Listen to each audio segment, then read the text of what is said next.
Facebook is live. YouTube is up.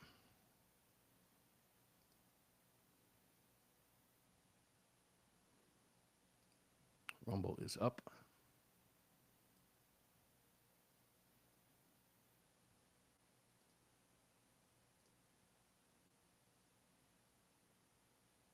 X is up. So what? X is up.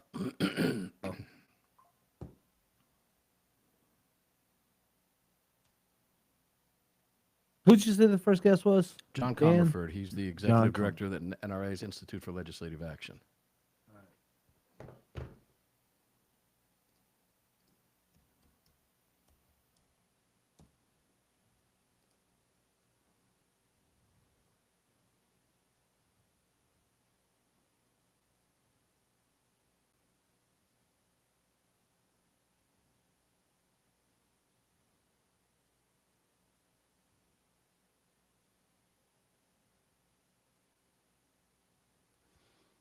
Okay.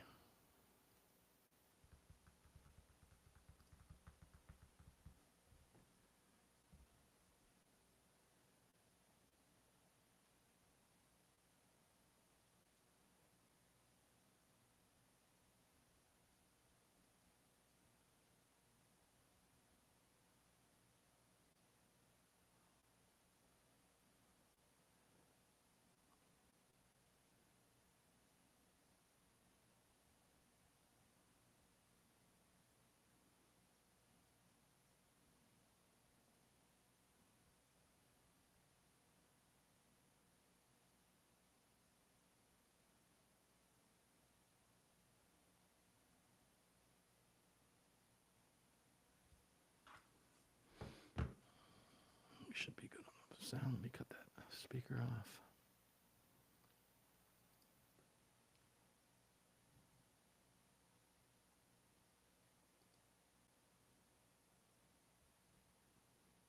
Muted there. All right.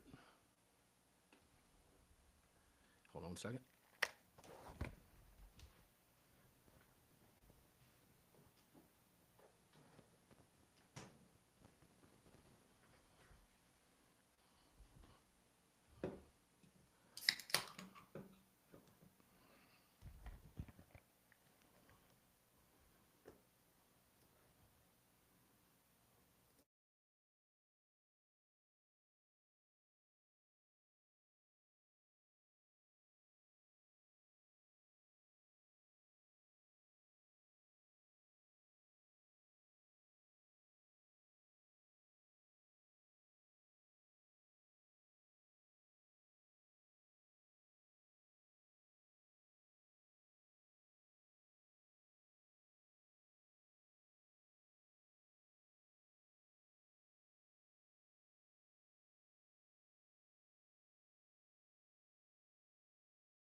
Hey guys, welcome into the program today. Armed American Radio's Monster Cast will begin here. Greg, what do we got? About a minute? A little bit less than a minute? Yeah, about 50 seconds. About 50 seconds. Welcome in. If it's your first time viewing the program or listening to to an Armed American Radio program, you can visit armedamericanradio.com, find a station near you. That list updates constantly, ladies and gentlemen. So I'll give you that disclaimer out there right now. Make sure to subscribe to the Armed American Radio podcast version of the live national program on your favorite podcast platform, and never miss an episode of the Armed American Radio National Radio broadcast 6 days a week. Coming up here in just about 20 seconds or so with our guest, John Comerford, Executive Director of the NRA's ILA. We'll have him for a half hour, followed by Dr. A.W.R. Hawkins from Breitbart News, Cam Edwards for the solid hour two, and a classic Armed American Radio.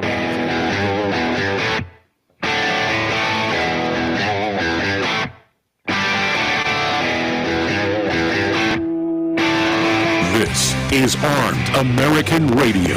If they want to take my guns, they're going to have to bring a station wagon and a whole lot of friends, because I'm not giving them anything. From the Car Firearms Group studio at the Patriot Mobile Communication Center on the Sig Sauer Platinum microphone. Proudly presented to you by the National Rifle Association. Here is your host of Armed American Radio, the loudest conservative voice in America fighting for your rights, Mark Walters. And welcome in, ladies and gentlemen. Armed American Radio's Monster Cast begins right now. Mark Walters in the Car Firearms Group studios with you here in front of this very powerful and platinum Sig Sauer microphone at the Patriot Mobile Communication and Command Center. You heard that new intro. If you're paying attention, presented to you today, effective today, by the National Rifle Association. Greg in Dallas, Texas, how you doing? Big news on AAR today. We've been looking forward to this. Yeah, absolutely. Big show. First day of all the new imaging and stuff. It's just, it feels brand new out here. Yeah, you had some fun. I know you were very busy with it. Let me get started here, because we've got the NRA ILA director, John Comerford. We're going to go to John in just a second. He's on the Salem Radio Network studio line with us. But before we do that, you can watch us over at facebook.com, Armed American Radio, facebook.com/Armed American Radio. Greg, you can tell everybody else where else to pick it up. Already getting a lot of legs over on X. We appreciate that. Thanks for tuning in, guys. And, of course, we're busting out on hundreds of radio stations around the nation live for you for the next 3 hours. Tell us where we can do all that, Greg, and where we can participate in the chat, and we'll get cracking. Yeah, sure. You can also watch the show over on YouTube and Rumble. Just search for Armed American Radio with Mark Walters. On X, it's at AAR Mark. You can also go over to armedamericanradio.org or .com. Click that menu icon and select your watch live, listen live, or podcast version of the show. If you want to join the live chat, download the Telegram messaging app, create your profile, and search for Armed American Radio Conversations. Bam, that will get you in. Let's go right to the phone line. Executive Director of the NRA's Institute for Legislative Action, John Comerford. John, welcome, my friend. It is a pleasure and an honor to have you here, brother. Oh, thanks for having me. Oh, man, we're going to have some fun. And I tell you, I had this big intro written out. I said, no, let's just go to you and let's just get started, because you'll soon find out, John, first time on the program, that it just whips right by. So I want to thank the National Rifle Association. Ladies and gentlemen, I do want to point out that if you are not a member or you need to rejoin, you can do that by visiting nrahq.org/AAR. Get a nice discount over there and rejoin us as we look forward, not backward. That sounds refreshing, doesn't it, John? You're not kidding. The only way to go is forward, and that's where we're headed. Yeah, I have to say, if you're looking back, ladies and gentlemen, you're just part of the problem. It's time to look forward, and we are certainly doing that in tune with the National Rifle Association moving forward, beginning right now today, ladies and gentlemen, and 6 days a week on Armed American Radio's Daily Defense. John, let's start with where are we? Let's look forward. Let's talk about some of the things that the NRA ILA has from a legislative standpoint. Where are we today? What do we need to keep our fingers on? What do we need to step on when we step on that gas? What directions are we heading? Broad brush question, but I'll throw it to you. Look, I think the biggest thing we're looking at, and everybody's seen it in the news, they've seen it in their social media channels, they've seen it on YouTube in the gun culture community, and that's the one big beautiful bill. The reconciliation process that had dominated for weeks in the U.S. House, and as the Senate gets back to work this week, it's going to dominate them between now and the July 4th holiday. And why is that relevant to gun owners? Because typically reconciliation just deals with taxes and revenue. Well, there's an unconstitutional tax regime that started in the 1930s called the National Firearms Act. And what we're seeing in reconciliation is a once-in-a-generation opportunity, a once-in-a-generation alignment of political circumstances that can help us to end this wrong that's nearly 100 years old and get suppressors out of the National Firearms Act. So we saw the House, the Ways and Means Committee. I know they took a lot of flack, but in reality, when you look back at the strategy, Chairman Jason Smith and others, they really opened the door to what would be the final bill that passed the House, which zeroed out the tax on suppressors and also removed them from the National Firearms Act. So that is headed to the Senate now. The Senate will work the bill again. But remember, this goes to the Senate Finance Committee, and the chairman of the Senate Finance Committee is Senator Crapo, and he is the author of the Hearing Protection Act. So there's strong support on that committee to keep this language in there. Will we be able to see this survive in the Senate, John? There's a lot of questions. I've been asked a lot of questions about it. I know you're getting pummeled with questions. Will this come out of the Senate? How confident are you? So I'm very confident in the political support among the Senate, a majority of the Senate in terms of a body. However, the question boils down to, and what makes reconciliation different, and why it's a 51 vote standard instead of that pesky 60 vote standard that holds up Second Amendment legislation, is something called the Byrd Rule. So think of it simply: something is more revenue generating than policy oriented. However, what will happen is the bill can come up on the floor and there can be a point of order, and the parliamentarian will rule on that. Now they can say it failed the Byrd Rule. A simple majority of the Senate could overrule the parliamentarian. The chair can overrule the parliamentarian. The majority leader could theoretically fire the parliamentarian, which happened back in the early 2000s. But she is going to be looking at numerous provisions in this package, whether they're policy or revenue generating. But keep in mind, everything that has to deal with the National Firearms Act, the Form 4, your tax stamp, fingerprinting, photographing, all of the registration. It's not a gun control measure as we see in modern day, but it's all to prove to the government that you paid the tax. It's like carrying around your tax filing with you. So it was designed to be a punitive revenue generator. So that's why we are confident that it will pass the Byrd Rule.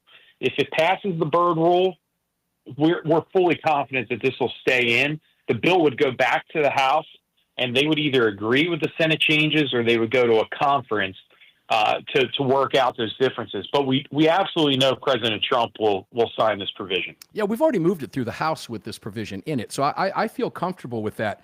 I hate to ask you for a percentage. I'm leaning about 75%. I think it's going to be solid. I really do. I feel good about it. You know, I maybe even a little bit higher after I just heard what you had to say about that. Am I okay there with that guess? If I'm going to have to put money on it, am I safe with that bet? Well, look, what we've done is lay the groundwork with Senate offices, so they have the information at their fingertips to basically litigate this with the Senate parliamentarian. Because again, we're talking about something that's nearly 100 years old. Right. You have to go back and look at what congressional intent was at the time, look at what the Supreme Court said on the issue in the 1930s, and all of that points to what it is, and that is a revenue-generating tax.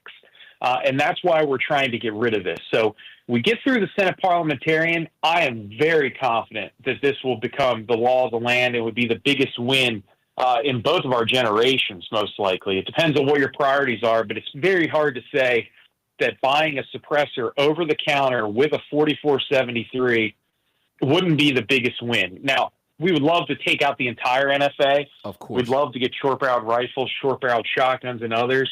And if people, they want to contact their lawmakers, go for it. Ask for everything. But we're laser focused in on getting suppressors out of the NFA. From our conversations and what we've had, that is politically viable among the legislative body. Remember, we have very, very slim majorities in both chambers in Congress. And back to that once in a generation alignment of political fact, if you look at some of the people who voted for this package in the end, they are not typically pro-gun members of Congress. but they have things that are a win for their constituency, the SALT portion, or some issues on Medicaid, or just cutting spending. So that's why it's a one big beautiful bill. So I'm glad that we're a part of it.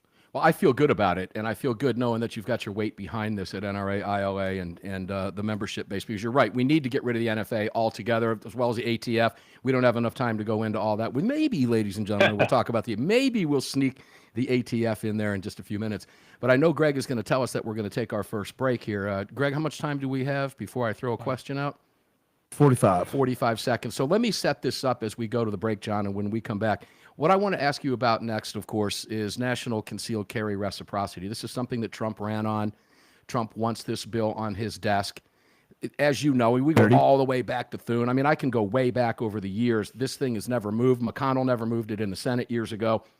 But it's closer now than we've ever been before. Ladies and gentlemen, when we come back, we'll be asking National Rifle Association, Institute for Legislative Action Executive Director John Comerford about national concealed carry reciprocity, where we are there, and then a few other things we can sneak in. Maybe we'll get a question in about everybody's favorite whipping post in Washington when it comes to our gun rights, of course, that being, as Biden always called it, the AFT. It's the AFT. Of course, we're talking about the ATF. The AFT. There he is. There's Joe Biden. It's the AFT. Funny. When we come back, one more segment with John Comerford, National Rifle Association Executive Director of the Institute for Legislative Action. Lots to cover, limited time. We'll cram in as much as we can. We'll be right back.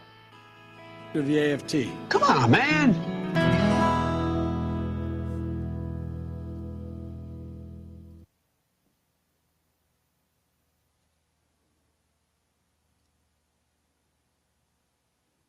All right, guys. Sure. Our mics are live, Greg. Guys, we've got John for one more segment. If you're a longtime listener or viewer of the program, you know time flies on these radio segments across the country. It just is the way it is. But we'll get in as much as we can. We appreciate you being here. As I said before, if you're not a member of the NRA, you need to be. If you've let your membership lapse, rejoin us, please. This organization needs your help. And as you heard John and I talking about briefly, we are looking forward, not backwards.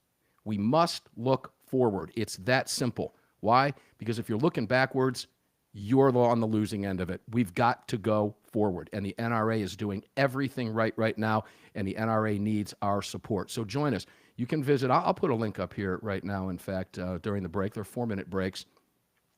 And you can join the Armed America. You can join the National Rifle Association on the live link once I get this thing up. There you go.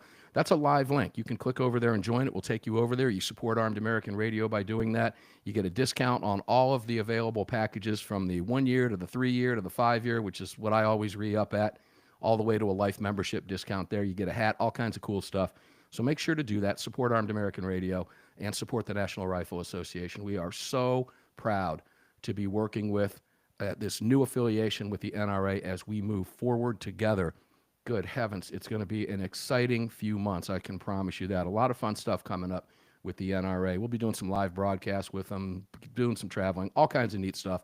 So thanks for being here. We'll be right back here at about 21 after. If you're so inclined, please visit that link right there on the site. If you're watching us, join the National Rifle Association or rejoin or re-up a membership.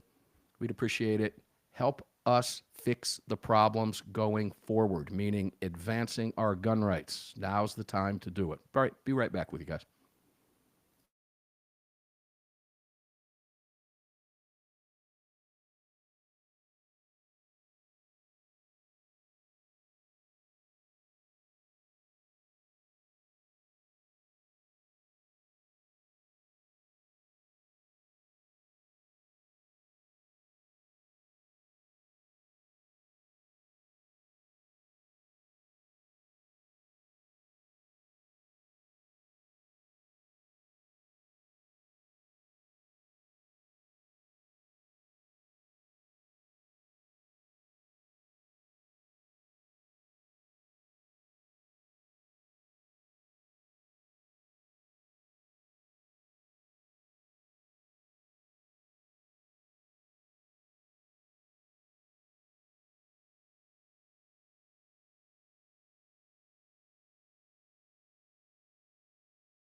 Welcome back, guys. About 20 seconds out from the start of the second segment.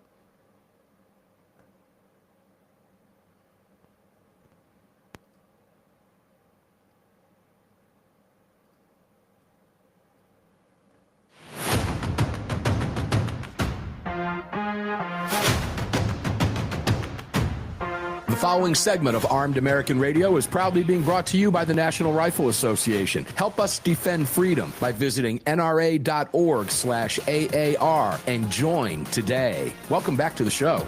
Yeah, welcome back to the show indeed, ladies and gentlemen. I think I said nrahq.org last time. Let me make that correction. It is nra.org/AAR. Join us. You can do that real simple by visiting armedamericanradio.com and clicking on that link. You'll find it right there at the top of the page. It's a great new time with the National Rifle Association and Armed American Radio moving forward. Please do that. If you've let your membership lapse, rejoin. All of the options are there. You get a great discount. Visit the NRA through the Armed American Radio website or just visit nra.org/AAR. Welcome back to the Carr Firearms Group studios. With me, Mark Walters, in front of this powerful Sig Sauer microphone here at the Patriot Mobile Ranch. Let's go back to the Executive Director of the National Rifle Association Institute for Legislative Action. That's John Comerford. John, welcome back, brother. We've got one more segment with you. Let's kind of fly through this, okay? It's going to whip right by. Let's do it. All right, let's talk about national concealed carry reciprocity. And I had Representative Eli Crane from Arizona on the show not too long ago, just a few weeks back.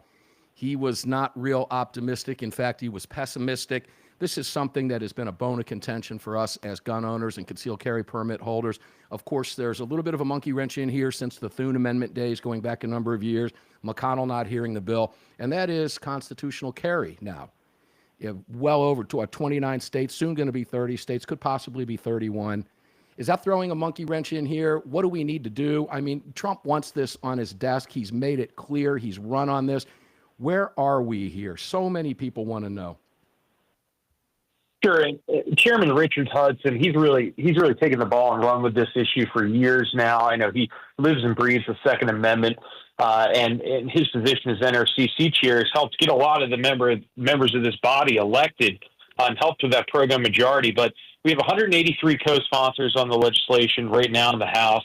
It had a markup. Chairman Jordan held the markup in Judiciary Committee and voted the bill out. So what we're trying to do is get a vote on the House floor. What I mentioned earlier in reconciliation, that took a lot of the oxygen out of the room in terms of political tension in Congress. Now that that's out of the House, we're going to continue to push for this. This may end up getting pushed until reconciliation is finally done by July 4th or so, but we're not going to let off the gas. Now, what Representative mentioned earlier is I'm a little more confident than others. My goal is to get it out of the House. Let's get it into the Senate. We don't know what can happen. None of us listening, none of us here on the show have a crystal ball. They can change the Senate rules. I'm not advocating for that, but I want to be ready in case that ever would, happens. John. Democrats would. They wouldn't think anything of it. You're exactly right. And let's see what happens in the Senate through reconciliation. Let's see what happens if must-pass pieces of legislation come up. Look, we have a lot of time between now and the end of next year to get this out of the House and have it ready in the Senate in case something changes. So we're going to keep coming back time and time again until we can get this done. But I'm glad he mentioned constitutional carry because in the meantime, NRA has been full steam ahead moving forward on getting constitutional carry done in the states. And we have a team of more than a dozen staff out there in the field working this issue. I worked this issue in Kansas myself years ago, in Missouri and Kentucky and some other states. But we're at 29 states. Now, elections have consequences. We talk about this all the time. It was positive this last time. We need to make sure everybody listening is registered to vote and they actually vote in these midterms, or we're going to have consequences the other way around. And the only way we can get to 30 states, 31, 32, and so on is getting to the ballot box and voting. So that's how we get North Carolina. We can get a Wisconsin. You can get Pennsylvania. The writing's on the wall. We just need to get people out to the polls and make sure we take back a few of those governor's offices so we can do that. You know, it's funny. I often talk on the show over the years how Florida kind of wrote what we now know as the concealed carry legislation that kind of was a model that rolled across the country since 1987. And we had to go through that unconstitutional process where we had to seek government permission to get a permit to exercise a constitutional right that we should have never had to do. And I remember moving to Florida back in 91. I was so proud I got my concealed carry permit, and I almost forgot, well, wow, that's an infringement that I have to have a permit. And here we're coming full circle now. And you just mentioned North Carolina, Wisconsin, PA. There's real opportunity in these states. Real quick on the states, Virginia, where the National Rifle Association is located. How you feeling about the governor's race up there right now? Just real quick. Look, again, not to hit on it again, but elections they have consequences, and we're facing a huge consequence in Virginia if gun owners don't make it to the polls. Look, the anti-gun left, funded by Michael Bloomberg and his minions, we saw they've given us their playbook. Governor Youngkin has had to veto 24 bills 2 sessions in a row.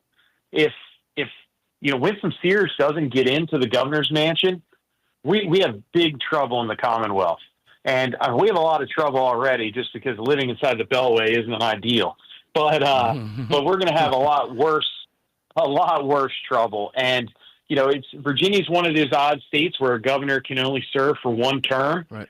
That's a good thing when you have someone like Terry McAuliffe in there. It's a bad thing when you have a pro-gun governor like Glenn Youngkin in there.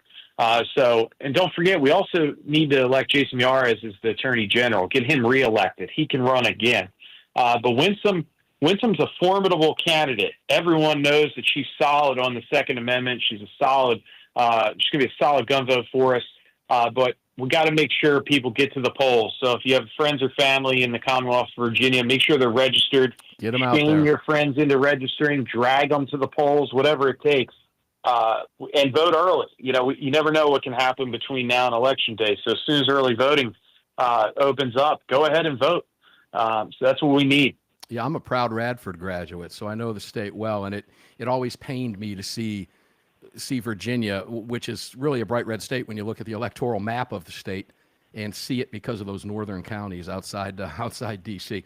I'm going to be having lunch with the House Judiciary Chairman on Wednesday this week in Arizona, Quang Nguyen, and a number of others, and watch the legislative session out there. And you bring up the states, and that's a good reminder to me because you talk about Bloomberg.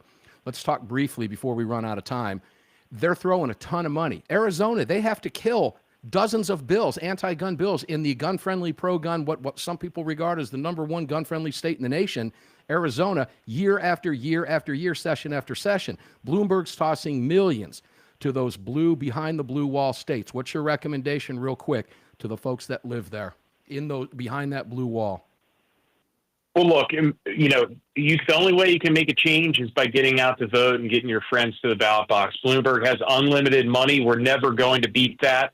But look, NRA's with you. If you're in a blue state, we hear it all the time. What is NRA doing for us in New York, New Jersey, California? We're involved in 46 cases across the country to protect your Second Amendment rights. 30. If election doesn't go the right way and they do bad things in the Capitol in that state, we're going to sue them, and we're going to work with our friends in the other gun groups as well. This isn't just NRA on its own. Everybody's in this for the greater good, and we look forward to continuing to sue these anti-gun states with our friends at Second Amendment Foundation, FPC, and others. Mm-hmm. Oh, they're great organizations. We work with every single one of them. We've only got a few seconds before the music starts. Can we finally get rid of the ATF? You got 10 seconds. Can we get rid of the ATF? You might be able to, but the question you have to ask is who is still going to do the work? There you because the laws still exist. Who's going to process your NFA paperwork? Hopefully reconciliation will take care of some of that. John Comerford, Executive Director, NRA's Institute for Legislative Action. Thank you for being here, John. We appreciate it. Love you. You'll be on soon. We'll be back with AWR Hawkins Breitbart News.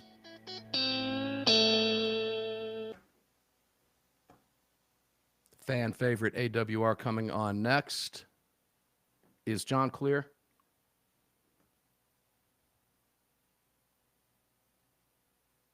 Who we got next? AWR? AWR, yeah. Yeah. Cameras and mics are still on. All right. These camera issues fixed in here. I'm sick and tired of jerking around with it all the time. Guys, it's beautiful. It's a beautiful thing to see the NRA moving forward. We're so proud to partner up with the NRA moving forward now. One step at a time, folks. One step at a time.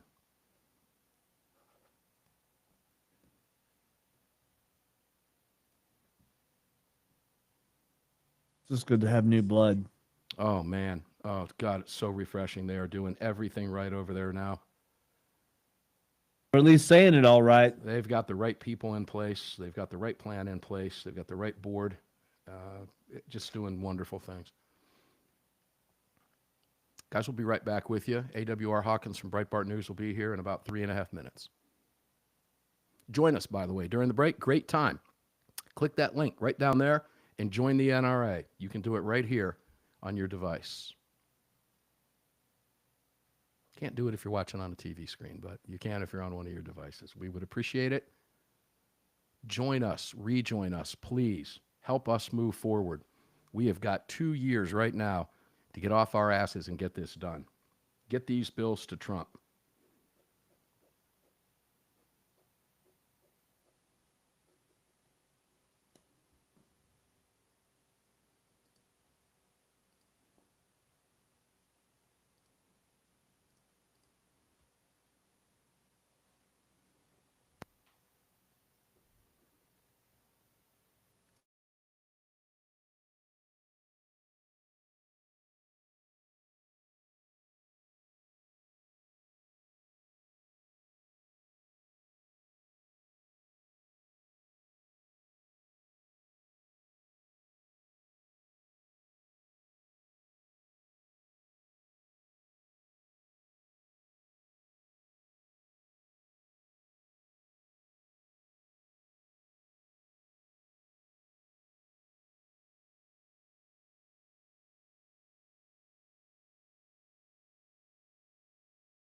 On KQAM, Wichita's Big Talker, and you're tuned into the Armed American Radio Network. Now let's get back to the man himself, Mark Walters. Andy Hoosier, thanks for that rejoin, brother. We appreciate it. That's Andy Hoosier, KQAM, Wichita's Big Talker up in Wichita, Kansas. We love you guys. Yes, we do. Andy is Wichita's favorite son. That's what we refer to him as. He will be here on the broadcast with me on Monday. He will be filling in for me on the national broadcast on Friday, as I will be out doing some business in Arizona. Now's a great time to mention to you that you can join all of our great new partners, including the National Rifle Association and all of our great sponsors. And while I'm out in Arizona, I'll be hooking up with Mark Victor over at Attorneys on Retainer. We'll be broadcasting from AM 960, the Patriot Studios, Salem Radio Network Studios in beautiful downtown Phoenix. Mark will be on the program with me. We're going to have some fun out there. And, of course, I'll be meeting with some of the legislators out in Arizona, having lunch with them. And I'll be there on the floor as they kill some gun bills, be able to watch that firsthand. Great stuff, and we'll have Andy in the chair for us on Friday while we're doing some traveling. Please go out of your way and visit all of our great partners, including the NRA. And there's a link up if you're watching on your devices. I'll leave that up for a little bit. You can click on that link and join the National Rifle Association or rejoin the National Rifle Association. We beg you to do that and help this organization move forward. Let's go now to AWR Hawkins from Breitbart News. AWR Hawkins, fan favorite for a reason. Looking forward to seeing you in the coming days. How the heck are you, my friend? Oh, I'm doing great. How are you doing, buddy? I'm doing wonderful. JP Morgan CEO Jamie Dimon, I want to start with this with you because I kind of was a little shocked when I read this. I knew you were going to be covering this. Now, Jamie Dimon, I don't want to get into too much stuff. He's predicted recessions. He's been wrong a number of times. He's also been right a number of times. Who am I to take on the CEO, right, of JP Morgan? He knows what he's talking about. But he made some really telling comments that we need to be stockpiling guns and ammo, not Bitcoin. Was he talking about us? Was he talking about military? Where was he going with this? I found this fascinating. Well, he was talking about the U.S. I believe he's looking at the country, and what he means is this: he believes we're a little lackadaisical, and he believes that we get a little, we rest on our laurels a little bit when we get ahead, and then we let everybody catch glad up. You said that. He said we don't understand. Basically, what he's saying, I'm summarizing, is that we don't understand the degree of threat we face. That if we take it easy too long, then we could lose our dominant position. And he believes it could happen faster rather than later, and sooner rather than later, I should say. So yeah, he said some very insightful things. He goes, "Look, folks, we need rare earth. We need to be stockpiling rare earth. We need to be stockpiling ammunition. We need to be stockpiling guns, and he's going through this list, and I appreciate. Now you got to think he gave this speech at the Reagan National Economic Forum, so he's speaking to people who understand peace through strength. He's speaking to people that understand the worldview of Ronald Reagan, and I got to be honest, he echoed that worldview, and he talked about how great this country is. It was so refreshing to hear a CEO do this, and he said, "Hey, we've got some scars. We've done some things wrong." He said, "But our greatness, it outshines that." And he was just a beautiful speech, to be honest with you. But I happen to agree with him. But I don't want to say anything that if someone has Bitcoin, I'm happy as a cat for you. I'm fine. I think what he means is, as a country, our focus needs to be on knowing we have to keep our strength up. Yeah. We have to keep our ability to defend ourselves up. And the moment we drop that guard, we're done. Well, you mentioned something interesting there, and I guess I heard you say he feels that we're getting a little complacent, right? That's one of the fears we have, that maybe he might be talking the macro, but let's go to the micro. Let's go to the individual, right? That's one of our big concerns right now as gun owners with Trump in office, as Second Amendment supporters and activists. People, I get this sense there's a lot of complacency out there. Well, Trump's in office. I'm safe. My guns are good. I don't have to do anything. I've got everything I need. I'm good. No, we can't think like that. This is why we have to step on the gas right now, ladies and gentlemen. And I kind of got the feel like you did that was kind of where Dimon was going with this. I don't know that he's saying that the military isn't strong enough. I don't know. It's hard to get into his head on that. But I find it difficult to believe he wasn't. Maybe he just didn't want to say the quiet part out loud, that you and I need to be stockpiling guns and ammo as well, because aren't we? Yeah. Well, I was if he was saying that, right? If he was saying that to me, he'd be a little late in the game. I started that about 35 years ago. Yeah. Let's talk a little bit about Darrell Issa. I know Darrell Issa. I had a great opportunity to interview him at the Gun Rights Policy Conference in a fireside chat last September. He's recently introduced a bill, you wrote about it, to protect federal firearm licenses from weaponized ATF. Is this a feel good now that the ATF is under a Trump DOJ? Does he still feel there's a threat? Or is he doing what I think he's doing and protecting this, thinking strategically years down the road? Yeah, I think that's what he and Senator Erst are doing. Because here's the deal. You see what Trump's done with Biden. Number one, he threw Biden under the bus. He makes fun of him every day. Good. But he used his executive order to reverse things Biden did. So Ernst and Issa want this to be non-reversible, so they want it to be codified. And if Congress will codify the position that Trump has already taken, we know this is going to be the position of the ATF throughout Trump's administration. But when his administration's over, what keeps the left-leaning administration from going back to the same Biden weaponization? Mm-hmm. So I believe this is a necessary piece of legislation. I really do. And I believe that Congress needs to codify this, and so that going forward, there's no opportunity for the ATF to be weaponized as it was under Biden. You got to think under Biden, some folks were killed by the ATF. You got to keep that in mind. So we're not just talking about all the felons they created with their little regulatory gun controls. We're not just talking about that. We're talking about this is an actual life or death situation. That's how weaponized it was. And, now what they're dealing with is FFLs. FFLs lost everything because of clerical errors. They didn't cross a T. Right. They didn't dot an I. Or they meant to write 1967 and they had that dyslexic moment and they wrote 1976. They lost FFLs for that. And so we cannot go back to those days, Mark. And I believe this piece of legislation is important. Yeah, Daryl Issa made the following statement, and you quoted in your piece. Ladies and gentlemen, you can read everything AWR writes. Real simple. Just search AWR Hawkins, Breitbart News. You'll get a list of everything in order, his latest columns at Breitbart. Stay up with what he does. I think it was Ernst said this, Issa. Let me go to Issa. For 4 years, the Biden administration undermined the Second Amendment and weaponized government against law-abiding citizens and small businesses of the lawful firearms industry. It is now a new day and a different Washington, and that's why my friend Senator Ernst and I are advancing the Firearm Act. We can stop the targeting of our citizens and prevent it from ever happening again.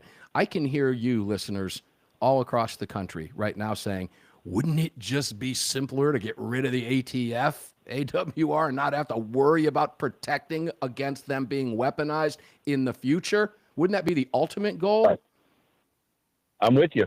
That's my viewpoint. I'd like to get rid of the ATF, background checks, and all red flag laws. I sure would. But you've got to remember the approach that Reagan took. You remember when Reagan got his first tax cuts? He didn't get all he wanted. Mm-hmm.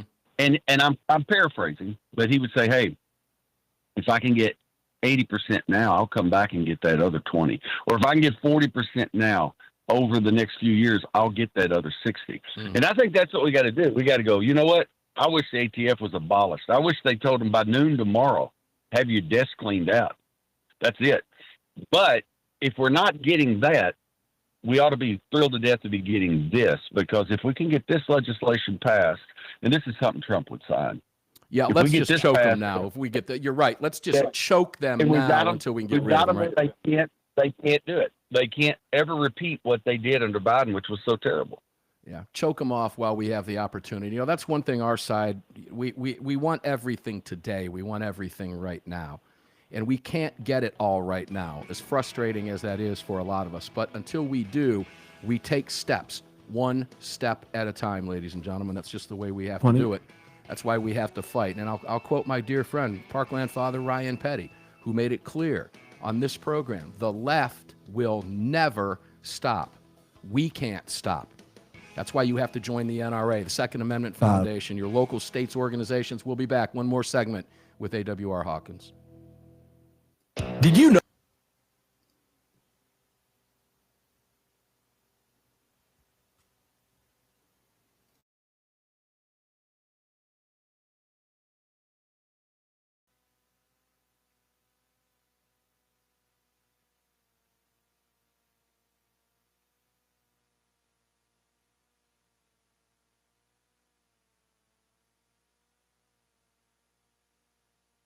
Logistical question. Go for it. Bottom of the hour return. Would you rather have Gorka or Jim Bartow?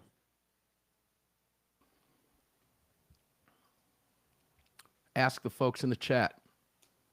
Guys, if all right, you're ladies and gentlemen in the chat, I have a dilemma. I need to replace my third hour, bottom of the hour rejoin.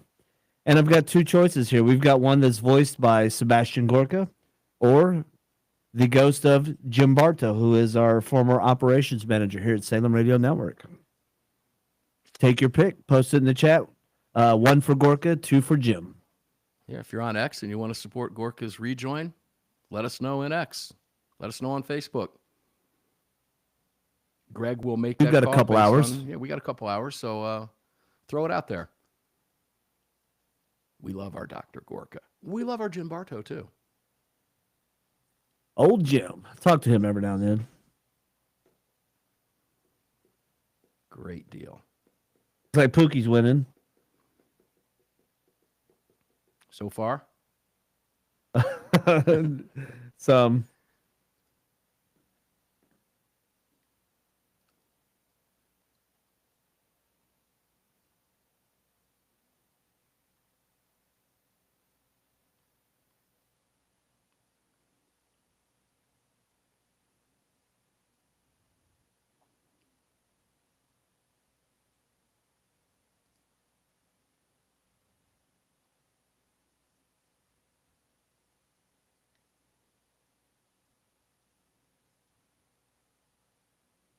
Remember the actor Danny Trejo?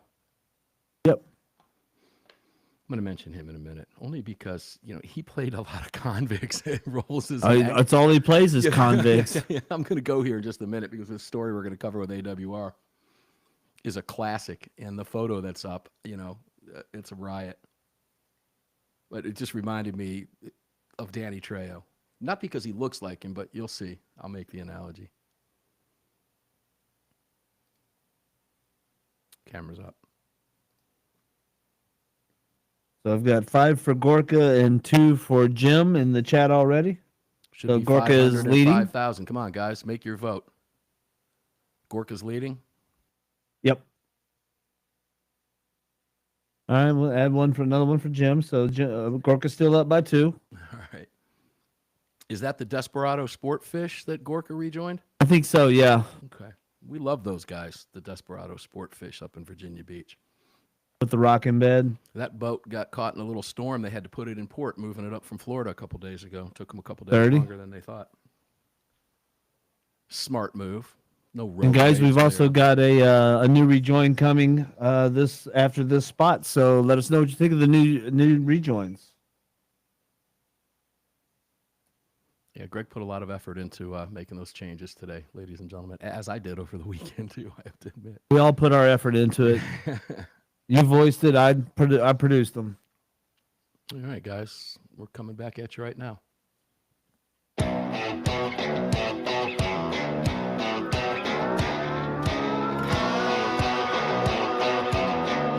The following segment of Armed American Radio is being brought to you by AttorneysOnRetainer.com. AttorneysOnRetainer.com. Visit them today. Welcome back to the show. Yeah, welcome back to the show, ladies and gentlemen. Armed American Radio's Monstercast continues here in the Car Firearms Group studios. Mark Walters in front of this very powerful Sig Sauer Platinum microphone here at the Patriot Mobile Communication and Command Center, and it's all being presented to you by the National Rifle Association, our newest presenting sponsor. We love them, and so thrilled and honored to be working with them and moving forward. Ladies and gentlemen, if you're not a member of the NRA, join us. If you let your registration or you let your membership lapse, rejoin us.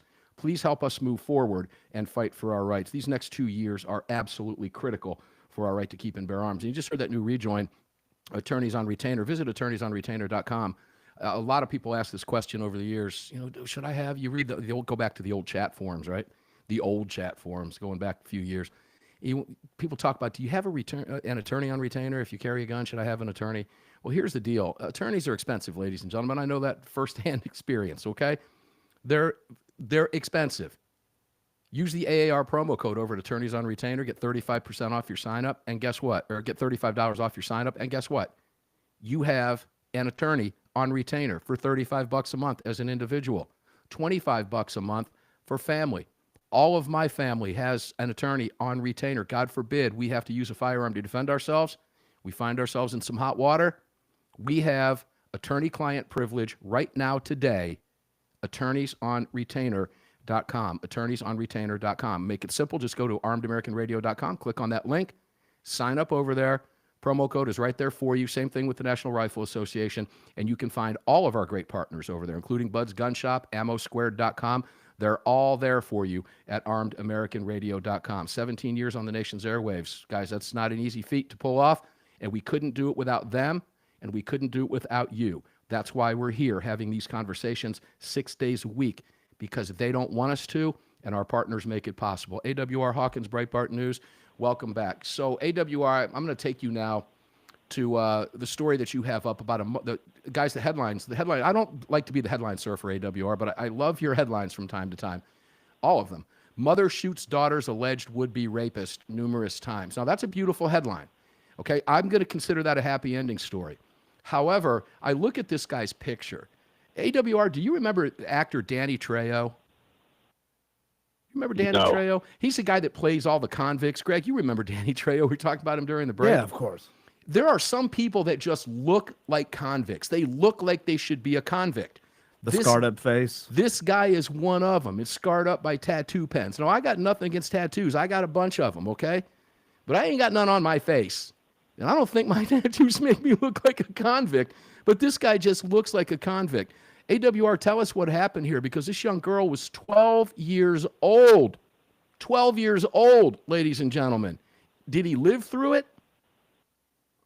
Yeah, he lived through it, but he's in critical. He was in critical condition. She shot him quite a few times, and you know, the thing there's a twist to this story though.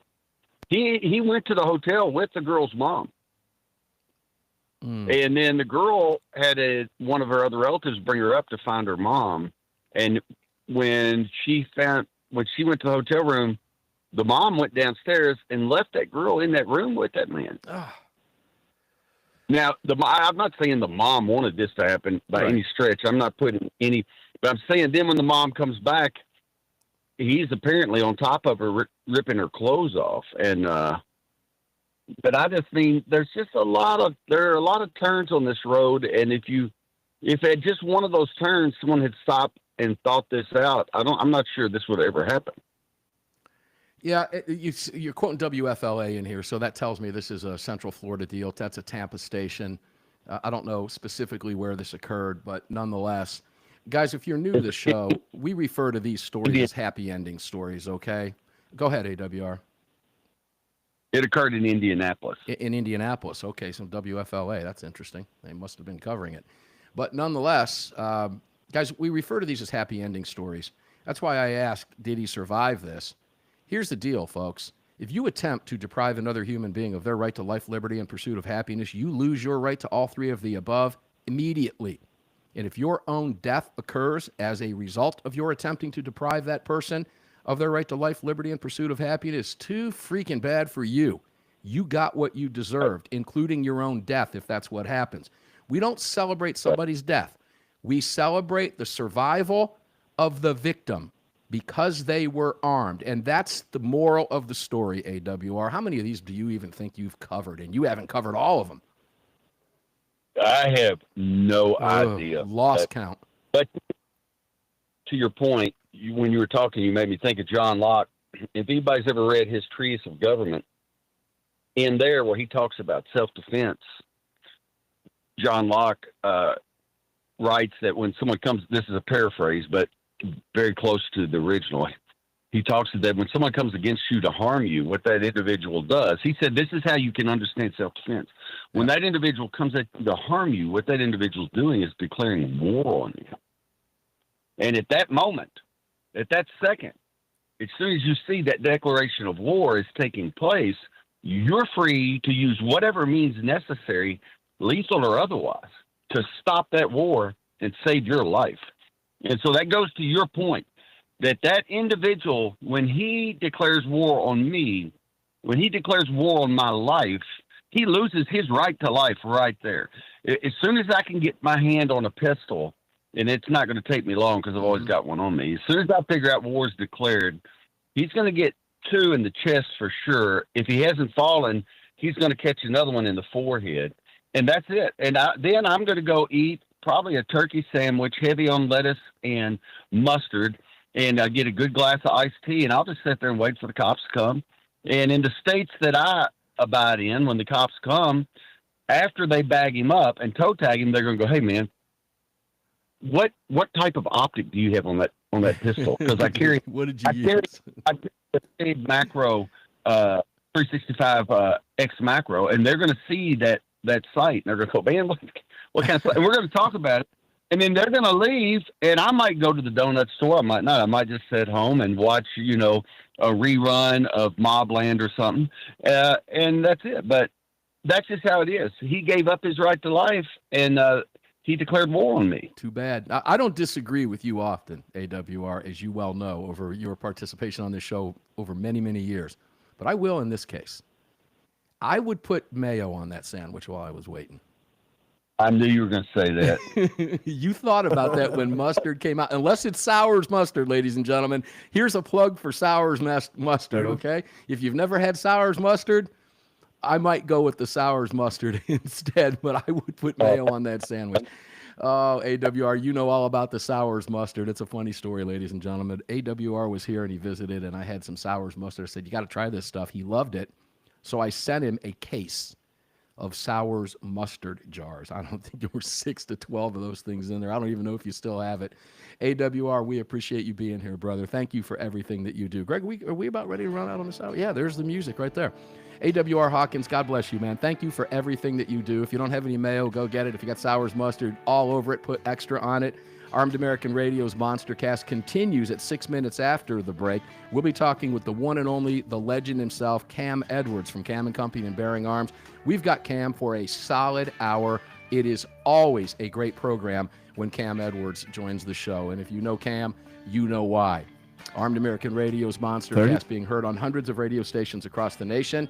Until we meet in the next hour, remember, carry on, carry often, carry absolutely everywhere. Never, ever, ever leave your cave without your club. No self-respecting caveman would have ever left his cave without his club. Don't be that disrespected caveman. Carry your club with you everywhere you go. 6 minutes after the hour, we'll be back with the great Cam Edwards here in the Car Firearms Group studios. Mark Walters on the 6 Hour mic at the Patriot Mobile Ranch, all brought to you by the NRA.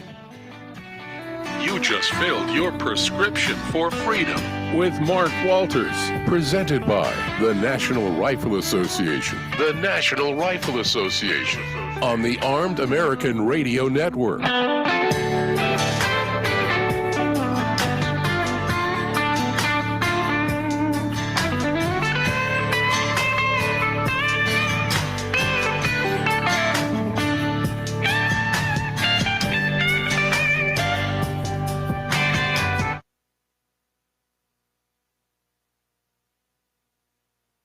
All right, guys, we're going to take in radio lingo what they refer to as a biology break. We'll be back at 6 minutes after the hour. We'll be back on the live mic and camera here in just a few minutes, but bear with us. I'm going to go ahead and put that NRA back up here because you can join them right here during the break. You got about 8 minutes here, 8 minutes before we come back live with Cam Edwards. So click on this link right down here in front of you and join the National Rifle Association. If you're not a member, join us. If you have let your membership lapse, rejoin. Please support the NRA. They need our help going forward, and we are just proud as all get out to be helping them move forward and throwing the weight of Armed American Radio on hundreds of radio stations around the nation behind the National Rifle Association, and we appreciate their support as well. It is a win-win and a great match. We'll be back at 6 minutes after here in the Car Firearms Group studios with Cam Edwards from Bearing Arms, Cam and Company. Don't go away.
What's up, boys and girls?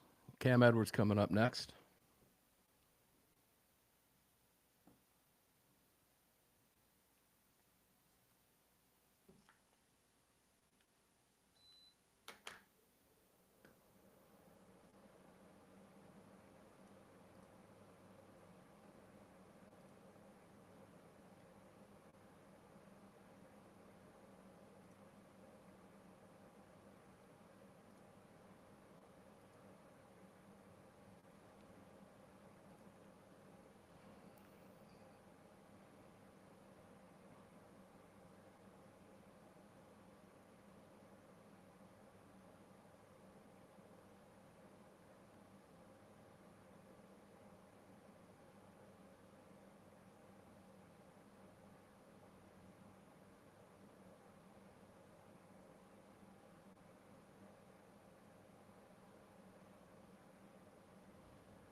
I guess you got Cam on, right?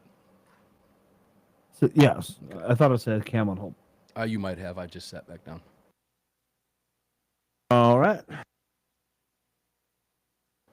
Mics and cameras live. Yeah, don't put that AC on 5 minutes ago. Put it on a minute ago. 8 minutes ago. When we had time. Yeah, there's no reminder at 7 p.m. See, I didn't get 6. Yep. My bad. You got it worked. Yep. This is Armed American Radio. If they want to take my guns, they're going to have to bring a station wagon and a whole lot of friends because I'm not giving them anything. From the Car Firearms Group studio at the Patriot Mobile Communication Center on the Sig Sauer Platinum microphone. Proudly presented to you by the National Rifle Association. National Rifle Association. Here is your host of Armed American Radio, the loudest conservative voice in America fighting for your rights, Mark Walters. And here we go, ladies and gentlemen. Armed American Radio's Monster Cast continues here in the Car Firearms Group studios. Mark Walters in front of the 6-hour powerful and platinum microphone. Yeah, the Patriot Mobile Communication and Command Center, and it's all being brought to you by the National Rifle Association. Welcome in, ladies and gentlemen. Really fun to say that. We've been looking forward to making that announcement for you today. We teased it. Well, didn't really tease it. We teased it for the last few weeks, but we let that cat out of the bag on Friday when the National Rifle Association put out a huge press release. It got a lot of coverage. So we figured, well, that cat's out of the bag. We might as well just go ahead and jump on in. The water's warm. Welcome in. Greg in Dallas, Texas, the Salem Radio Network Mothership Studios. How you doing, my brother? Not too bad. Yeah, you can't deny when the NRA puts the press briefing out. No, and then all of a sudden articles started popping up, and it made some news. It was like, okay, we're just going to jump right in because here we are. It is warm, and here we are. Greg, we're on Facebook Live. You can visit us, ladies and gentlemen. You can watch the show at facebook.com/armedamericanradio. Greg, I'll let you do your shtick. Tell people where else they can watch us. Got a few thousand viewers over on X right now, and that's growing. Thanks, guys. We appreciate it. Please like and share and repost the post, all right? Help us continue to take back our social media from the commies that stole it from us a long time ago. That is growing, by the way, but we need your help to do that. And tell people where they can participate in that chat, Greg, and then we'll go to Cam Edwards. We've got him for the hour. Always fun. Yep, sure. You can also watch the show over on YouTube and Rumble. Just search for Armed American Radio with Mark Walters. On X, it's at AAR Mark. You can also head on over to armedamericanradio.org or .com. Click that menu icon and select your watch live or listen live options. If you're listening later, obviously you're going to hit that podcast link. If you'd like to join our live chat, download Telegram, create your profile, and search for Armed American Radio Conversations. Yeah, Greg, I got to keep this one quiet, but we have some other big news coming up this week, too. Sweet.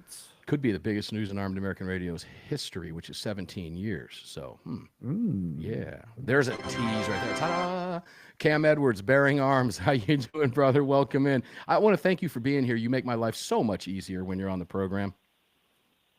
Well, absolutely. I always appreciate the invite. No, it's always fun. So, our conversation this week on Cam and Company, or last week on Cam and Company, got some legs. We were talking about that Georgia Supreme Court case, which was very disappointing. It was nice to see it getting written up by a few outlets at the same time, not because of why it was written. Yeah, it was a great conversation, but I hated to have it. Well, you listen, we would have had that conversation no matter how the Georgia Supreme Court ruled, right? True. And so, yeah, it would have been nice to have a write-up about what great news we got instead of the disappointing news that the Georgia Supreme Court, basically giving, I think, undue deference to precedent, to the legislature. We've talked about this before. The Georgia Constitution, basically says that the legislature can regulate the manner of carrying. And, Mark, listen, there's no appealing a state Supreme Court decision on this, right? But I still think they got it wrong because this isn't, when we're talking about preventing young adults from carrying, you're not regulating the manner of carrying, right? You're regulating who can carry. That's the operative word where it said the legislature may prescribe which. That's talking about a completely different animal. And it's surprising to me because it was a unanimous decision by the Georgia Supreme Court, ladies and gentlemen. If you live in Georgia, it impacts you. If you don't, it doesn't. But again, it's 18 to 20-year-olds that we're talking about who, yet again, are left out in the cold unless they've had military service, cannot defend themselves. And I've got a son that falls into that category. My daughter's over 21. But my son falls into that category. He won't be 21 until September 30th. So there you have it. He can carry in his car as long as the car's registered in his name, Cam. He can carry it to and from his car. But you don't want him leaving the gun in the car, right? Especially a big truck that's got pro-gun stickers on it. That's just so there's that. We have campus carry. Right. He can't carry on campus because he's not 21. The whole thing is a joke. And you and I talked about malum prohibitum, malum in se, man-made law versus moral law. There's just a lot going on here. And then you have states like Minnesota. Who's the governor up there? Goofball Tim Walz, right? 18 to 20-year-olds can carry up there, but they can't carry in the red state of Georgia. It's just nonsensical, brother. Yeah, well, listen, don't give Tim Walz any credit for that. No. The reason why 18 to 20-year-olds can carry is because of the Minnesota Gun Owners Caucus. Right. I believe FPC was involved in that lawsuit as well, Worth versus Jacobson. And SAF. It was the and SAF, absolutely. So, it was the Circuit Court of Appeals that, a U.S. District Judge, and then the 8th Circuit Court of Appeals affirming that lower court decision that, yes, 18-year-olds are a part of the political community. Therefore, they are a part of we the people, and yes, their Second Amendment rights apply. It was Attorney General Keith Ellison who appealed that decision to the Supreme Court. Supreme Court let it stand. So, right. That was one of the few cases where the Supreme Court's inaction worked out well for gun owners and Second Amendment advocates. That's the status quo, right? So you've got the circuit court split at the federal level. You've got courts like the 11th Circuit that have upheld Florida's ban on gun sales to adults under the age of 21. You've got the 8th Circuit that has said, 18 to 20-year-olds have the right to carry. Third Circuit has said that as well. At least, they've recognized a right to carry. There's still litigation over the particulars in Pennsylvania law.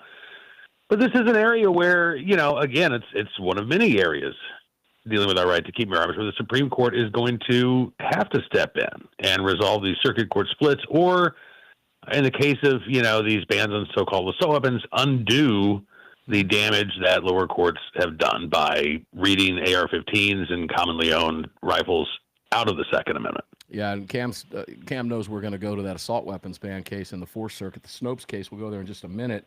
But I just wrote down something that you said when you were talking about, 18 to 20-year-olds. They're part of the political process. Therefore, they're the people, right? They voted 18. Yeah, that's the argument. That is the ultimate. Right. That is the if you can vote at 18, here you have your constitutional rights stripped from you. We're not talking about drinking at 18, ladies and gentlemen. When I was a kid, the drinking age was 18. That's a man-made law. Legislators make that up all day long. Let's change it to 21 because we're getting pressured by MAD. Okay? When I was a kid, if you got caught with an open container, they didn't even make you pour it out because it wasn't illegal. Things have changed, but that's man-made law. That's the point that we're trying to make here, ladies and gentlemen. The Constitution is very clear in those 27 words. And 18 to 20-year-olds, for the most part across the country now, are just screwed. Same thing in Florida, same thing in Georgia now because of the Georgia Supreme Court was a BS ruling all the way around, no doubt about it. Hey, before we get cracking, I got to have some fun with you here. I talked about this on the Daily Defense this past week. Walmart was fined by Letitia James. These people, They must just sit around and think bad word up. Okay, FCC Right. unfriendly word. I mean, what in the world? Walmart's being fined $16,000 for selling toy guns. Letitia James at it again. What is she just looking to deflect news from the bad stuff going on with her fraudulent real estate deals? I don't know. There's something to that theory, I think. There could be. Yeah, you're right. I mean, this is, of all of the things going on in New York, right? Walmart selling toy guns that don't look like toys enough. I don't think it's really, the top of anybody's list. I don't think it's in the top, 1,000 things that people are concerned about. But, I think it goes to show, Mark, the depths of the depravity, the hatred, right, for the Second Amendment that exists among New York politicians. I mean, listen, they've got a bill going in I think it's the Senate right now that would ban Glocks. Yeah. It is a Glock ban, right? It's not an outright ban on all handguns or even all semi-automatics, but they're going to ban Glocks. California's got that bill. Illinois, you've got lawsuits, and now you've got legislation. But in New York in particular, I mean, it's amazing because of all of the restrictions that they put in place. And again, go back to the Supreme Court. The Supreme Court has so far let these infringements stand, even though we've seen, background checks on ammunition sales where the delays were lasting for days, right? And this was months after they rolled out that system. All of the sensitive places where you can't lawfully bear arms. But again, it's even going after toy guns, right? We don't want to teach our kids that playing cops and robbers is fun, right? You don't want to. Again, I guess we're just supposed to give them strawberry shortcake dolls. Everybody gets a trophy. I don't even know if that's, Everybody gets a trophy. They don't even know what bathroom to use, for crying out loud. We're getting ready to take a break. But it's got to be a soft, squishy trophy, because those hard plastic trophies, you could hurt somebody with them. Funny. That's going to be Letitia James in court, ladies and gentlemen. I love what you said, Cam. Well, it's just not toy-y enough. It's just not toy-y enough, Walmart. $16,000 fine to you. Unbelievable. We have a lot more to cover with Cam Edwards. We're going to go to the Stokes case in Maryland when we come back.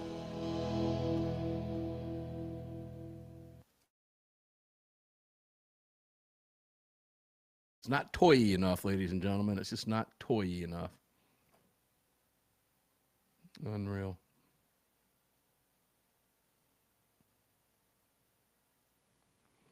Hey, guys, Heaven's Harvest. Should you be so inclined to want to pick up some emergency food supplies, 40% off sale ends tonight at midnight.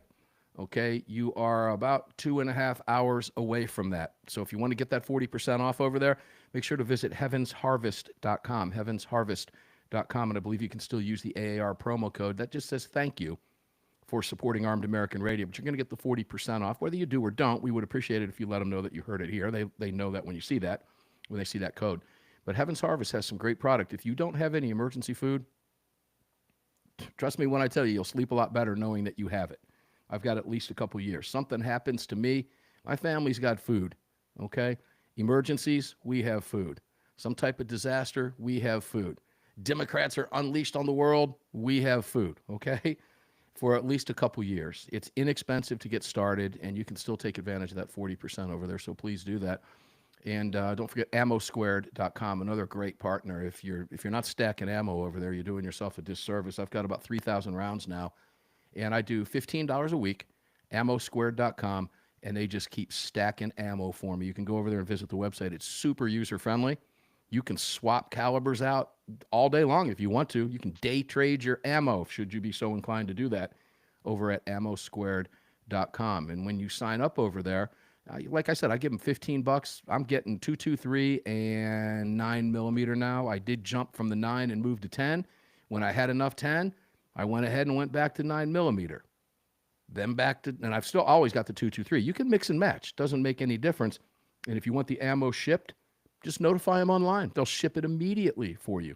And if you change your mind, here comes the 401k part of it. You stacking ammo like a 401k, but you also got money over there because if you don't want it, they pay you back immediately.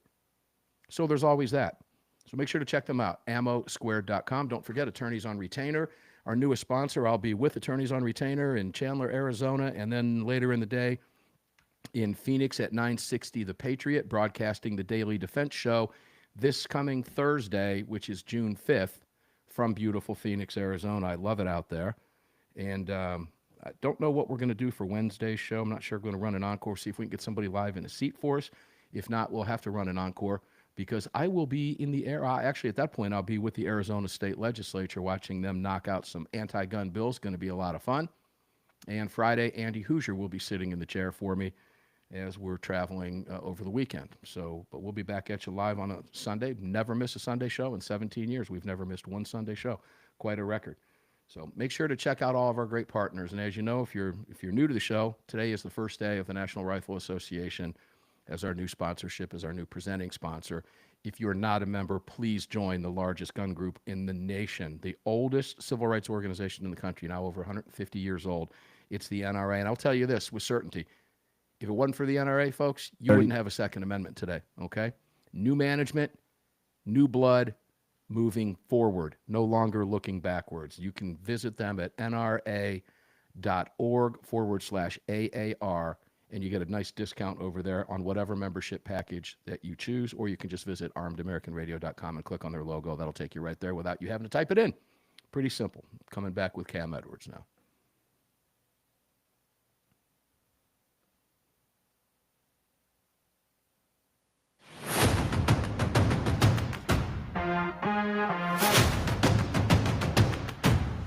The following segment of Armed American Radio is proudly being brought to you by the National Rifle Association. Help us defend freedom by visiting nra.org/AAR and join today. Welcome back to the show. Yeah, welcome back, ladies and gentlemen. Mark Walters here in the Car Firearms Group studios with you in front of the Sig Sauer powerful and platinum microphone. Got the cool Sig hat on in this hour of the broadcast here at the Patriot Mobile Command Center for you, and it is all being brought to you right now by the National Rifle Association. Big announcement made at the top of the hour. We thank John Comerford, the NRA ILA Executive Director, for being here for the first half of the program. If you're not a member of the NRA, please join. If you let your membership lapse, please rejoin. And it's simple to do. Visit nra.org/AAR. Get a nice discount on whatever package it is you want. And you say, thank you for supporting Armed American Radio. We are going to be doing a lot of really cool things with the National Rifle Association over the days and weeks and months ahead. I can promise you that it's already in the works. So we're looking forward to that. But support this organization. No more looking back, ladies and gentlemen. People that look back are part of the problem. We don't want you around if you're looking back. We want you around if you're looking forward. Join the National Rifle Association and say thank you for supporting Armed American Radio. Get that discount by using that nra.org/AAR spot and get that discount in there and say thanks for supporting Armed American Radio. It's a win-win all the way around. Cam Edwards, welcome back, my brother, bearingarms.com. Absolutely. And hey, just to piggyback on that, Mark, I was honored to be placed on the NRA's nominating committee. There are 3 non-board members who are sitting on that committee now, and I am one of them. So, like you, I believe we need a strong and effective NRA. And I think we've got, with John Comerford, with Doug Hamlin, with a lot of the new board members, I think we are, in a position now to really make some, not just fundamental changes to the organization, but to really bring the organization back to where it needs to be. And so, listen, we're going to be looking at candidates for the NRA board if folks are interested. Yep. I think if you've got something that you can bring to the table, I would encourage you to apply. You can try to run by petition, but you can also seek an application from the nominating committee itself. And there's room, not just for people to join the NRA, but for people to be leaders within the NRA. Yeah, I think it's fair to say, if you're looking back, forget it, man. Honestly, if you're looking back, just turn the dial. We need you looking forward, okay? Be a part of the solution. The organization, Cam, has made incredible changes. I'm thrilled to see what's happening over there and thrilled to throw the weight of Armed American Radio behind them and thrilled to have the weight of them behind us. This is a win-win all the way around. You doing the work on the nominating committee and everything else. Folks, this is a new National Rifle Association. Get involved. It's real simple. It's inexpensive to do. It's $35 a year. You save $10. Just use that promo code. You get a cool NRA hat. And you can go to 3 years, you can go to 5 years, which is what I did. I think I saved about $40 by doing that. Or you can go with a life membership and save about $500 if you want to do that. Just click on armedamericanradio.com or .org, and you'll see them right there on the front page. Click there. Support the organization. You don't have to throw money. You don't have to. You just can pay your $35 and be a member. Get the magazine, and guess what? Your money is going towards advancing your Second Amendment rights with this new blood in the NRA, which is really refreshing to see. I'm sold on it, and I'm really excited to be a part of it. Hey, Cam, the Snopes deal, I know at some point you and I are going to have a conversation that's going to be like, whoo, at least we know whether it's good or bad at this point. But this thing went up to committee again 2 weeks ago, and yet again, nada. What gives? I don't know. But what does concern me, I was feeling pretty good, right? I was like, okay, it's been so long. They can't deny it now. I mean, and then we saw this case, Apache, which was rejected last week, and I think it had gone to 15 conferences, Mark. Mm-hmm. And there was a denial with dissent, right, from I think it was Justice Thomas and Justice Gorsuch.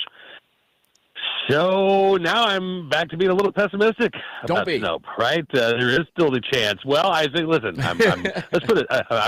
I'm being a realist. There is still a chance that we are going to see a denial here. I don't think that's the case. I really don't. My inkling is that. Now, my inkling is we're not going to see any decision anytime soon, because I suspect, and maybe I'm hoping, that the Supreme Court is waiting for the Duncan case out of California. That's the mag ban case. That brief should be filed this week. California is going to have, I think, 30 days to reply. That's going to kick it back to the fall term. So I guess at this point, I'm hoping that we don't actually hear any news from Snope tomorrow, because that would keep my dream alive. That they're going to take this case. It's just going to be when they have a mag ban case that has been decided on the merits and fully briefed and is ripe for review. Because Ocean State Tactical, which is the mag ban case out of Rhode Island that they've been hanging on to, that's on a request for an injunction, right? So that case has not been tried on the merits yet. I'm not sure why the court's holding on to that. Well, it's so confusing, and I'd love to be a fly on the wall, but But you'll take a grant of cert tomorrow, right? If it happens. Well, if it happens, absolutely. All right, I'll be overjoyed. Let me go to Duncan on this for a second, because, ladies and gentlemen, Cam and I are on the same page with this. Of course, if you're not familiar with this, I apologize. I'm remiss in my duties by not explaining. This is the assault weapons ban case out of Maryland that has been hanging and lingering now for a number of years. The difference between Apache and others is this case was decided on the merits, and it was lost pre-Bruin. Then Bruin, where it was sent back to a full panel, and the entire Fourth Circuit looked at it and still upheld the assault weapons ban in Maryland on the full Fourth Circuit panel. What was there, 14 judges, I think, on that panel, Kurt? Cam? Yeah.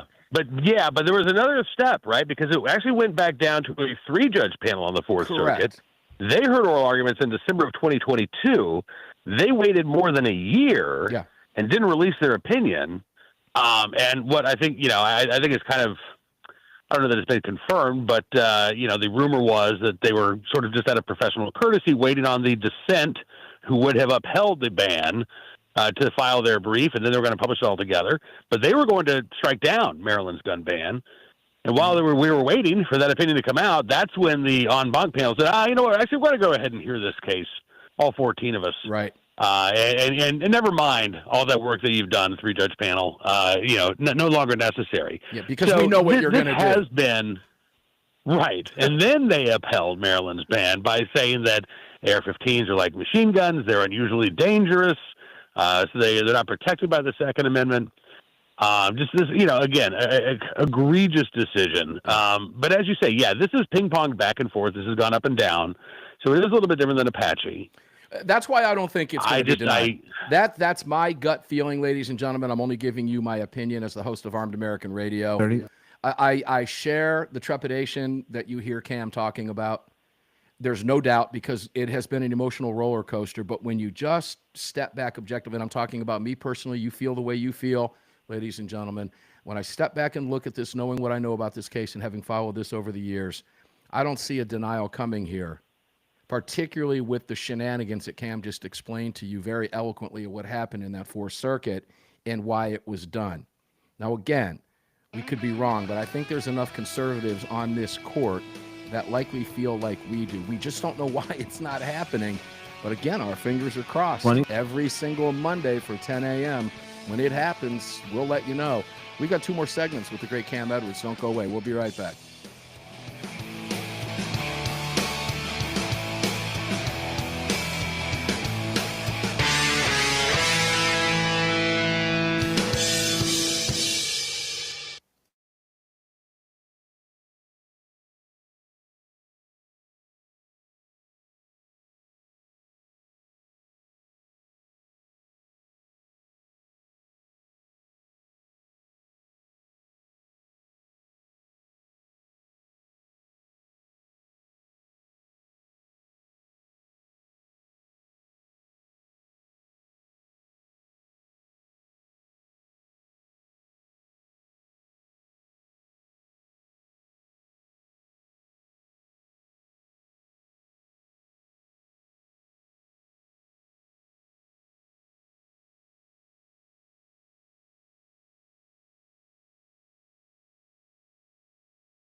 Hi, it's Mike Gallagher wanting to let you know that the crew of the Desperado Sport Fish in Virginia Beach, Virginia supports Armed American Radio and the Second Amendment, and I'm right there with them. Now back to Mark Walters. Yes, back to Mark Walters. Welcome back, ladies and gentlemen. Sitting here in the Car Firearms Group studios with you, filling your prescription for freedom today and every Sunday and Monday through Friday on Armed American Radio's Daily Defense.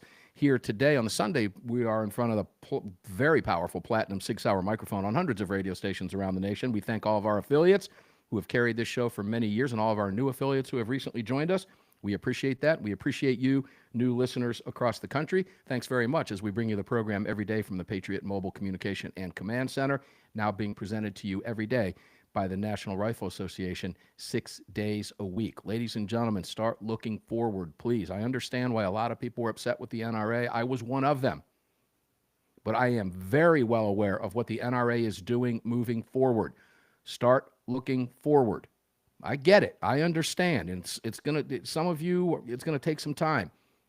Join us. It's $35. Visit us at nra.org/AAR. Jump in. The water is warm. We must have your support. This NRA is doing everything the right way. I am convinced of it. Cam Edwards, welcome back. I know you are too. And it's so great to have you here today, Cam. We appreciate it so much. Yeah, absolutely. Always appreciate the opportunity. All right. So you heard what I said about the Snopes case. I don't see it going the other way. Let's just wrap that up real quick. I know we're both a little bit concerned about it. I know it's been an emotional roller coaster ride, no doubt about it. But I do see this moving in our direction. They have had ample opportunity to dust this case if they wanted to do so. And I know Thomas is chomping at the bit to write a decision here. I know he is. And I just believe that there's enough conservatives on that court that know what happened. Because, again, this is unique because we're pre-Bruin, post-Bruin environment. The shenanigans played by the fourth. There's just so much going on. The case was already granted cert, vacated, remanded back. Okay, I don't know. That's just me trying to bring the universe around with us, right? We need positive thoughts here all the way around. So I'm going to go ahead. I'll give you the last word. Absolutely. Well, I mean, we do need these positive thoughts because, this is the golden opportunity. And if they reject Snope after all this time, yeah, there are other cases kicking around. But, if they're not going to accept this case, I don't know what would make them accept another one in the near future, right? I think at that point, we're probably looking at, needing to replace one of those members of the conservative wing of the court so that we've got enough votes. I mean, that I think is what it's going to come down to. And I don't want to see that. Yeah, I don't either. Because now you're talking what's going to be a very lengthy process. Whew. And Thomas is going to be the one, let's face it. We're going to replace Thomas with another Thomas. I don't think there's another Thomas out there. That's like trying to find, another Scalia. I don't know that, oh boy, that's, I don't even want to talk about that right now. I kind of don't even want to go, but let's go over to David Hogg. Let's talk about everybody's favorite gun grabber, loser, liar, soy boy that needs to eat some dinner. But, you have a great piece up right now. New poll has bad news for anti-gun Democrats. And, of course, you've got a great picture of David Hogg trying to be a tough guy with his fists screaming, And he doesn't wear that well. He doesn't get away with that. It's always kind of funny to watch. But what's going on over here? What is this new poll? Why is it bad for anti-gun Dems? Well, because it shows that the number of Democrats who think that Democrats are right on gun policy has dropped dramatically over the past few months. Now, granted, it's still a clear majority, right? But I think when YouGov surveyed last in November of 2024, 80% of Democrats thought that Democrats had the better ideas on guns. That number has dropped to 69%. That is basically the only issue that YouGov surveyed. Absolutely, still too high. Yeah. But it's the only issue that YouGov surveyed where they really saw a noticeable difference in support for either Republicans or Democrats, right? On all of these other issues, everybody's sort of locked in. But since the election, I think you've got a growing number of Democrats who are like, oh, my God, the fascists are in charge. And all of a sudden, the Second Amendment means something to them, Mark. Now, I disagree with why. With why, yeah. Funny how that works. They're embracing their Second Amendment rights. But, hey, I am heartened to see that there is a growing number of Democrats who actually understand the need for the Second Amendment, and some of those folks are not going to vote Democrat next time around. So, this is I think it is bad news for Democrats. I said in my piece, I think we're still, at least a couple of election cycles away from seeing a pro-gun Democrat even being welcomed as a candidate in the party. They're so wedded to the gun control lobby that 69% support.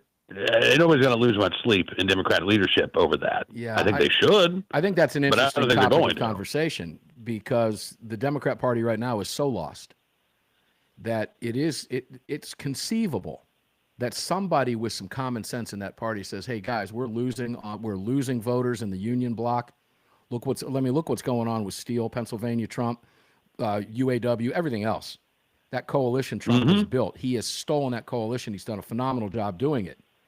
A lot of those Democrats are gun owners. Then you have that faction that are never going to admit that they're gun owners, and they're just going to toe the party line. I'm not so sure how much I believe these polls. But if you get a Democrat with some common sense that says, guys, if we want to win an election, we're going to have to swing here. And we're losing support on this gun issue. Could it be possible? And again, it's just fodder for conversation, that there's a Democrat out there that we are unaware of right now that tries to emerge in 2028 that maybe tries to become more moderate on the gun issue, whatever that would look like to a Democrat? So I'm going to give you a slight reason for optimism. And it's what happened in Hawaii this session. Oh, yeah. Hawaii had a version of their gun ban that we saw in Colorado, SB 3. New Mexico has had this, and it never passed. Rhode Island's considering this. Basically bans all gas-operated semi-automatic long guns that can accept a detachable magazine. So basically every semi-automatic rifle on the market, right, with the exception of rimfire. Hawaii is dominated by Democrats. Like, Republicans have no way of stopping Democrat-supported bills. And yet this bill, it didn't get bottled up in committee. It got sent down to the Senate floor, and it was rejected, Mark. It lost. There was an attempt to amend the bill, so it would have exempted subsistence hunters, would have exempted competitive shooters. Oh, and there was by the way, there was also a mag ban attached to this. Now, Hawaii's already got a ban on quote-unquote large-capacity magazines, but this one removed the grandfather exception. So existing owners had to turn them in, or else they'd be criminals. And there was an amendment offered, again, to have some carve-outs. The supporters of the bill said, listen, if you pass this amendment, it's going to gut the bill. It's not going to be the same bill. It's not going to be worth passing. It's a poison pill. The amendment got adopted by a vote of 13-12. So obviously every Republican voted for it. The Senate president voted for it, which was really interesting. And Hawaii Civil Beat, or Honolulu Civil Beat, had an interview with him, and he didn't really want to get into it, but he basically said, he was worried that his constituents would be hurt by this, that they'd be turned into criminals. And so he felt like, he said, I stand by my vote. There are a lot of people who are angry at him, including Everytown for Gun Safety, who may try to primary him as a result of this. But the primary architect of this bill, who's also the chair of the Senate Judiciary Committee, came out and told the Honolulu Civil Beat, I'm not running this bill next year because it's an election year. Yeah. Now, if Democrats in Hawaii are afraid to go big on gun control in an election year because they think it's going to hurt them, then maybe maybe that is a sign. A glimmer. Maybe there are some politicians who are smart enough to at least know, hey, we gotta shut up when the voters are really paying attention, right? Again, that's not nearly enough, but it's a glimmer of hope that maybe we are starting to make some progress, at least with the politicians, getting them scared. At the very least, it's a multi-generational shift. I think I can say that with a straight face and say that safely before anything happens. But is it a glimmer of hope? It's a fun conversation. We have one more segment left with the great Cam Edwards, Bearing Arms, Cam and Company. Make sure to watch him, listen to him. He's the real deal. Read him. We'll be right back.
Texas Huntsman, that last comment was for you.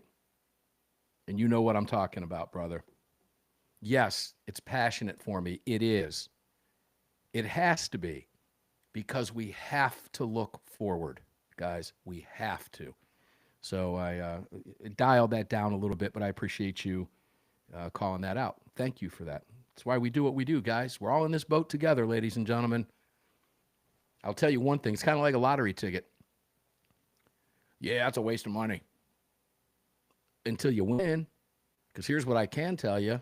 If you don't play, you're definitely not going to win. So play. Get in the game. It's $35. If you don't like what you see going forward, fair enough. Cut it off. We were all in that boat. All of us were in that boat. Play the game now. Help us. And I do appreciate your comments very much. Thank you for that.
Retainer.com. Visit them today. Welcome back to the show.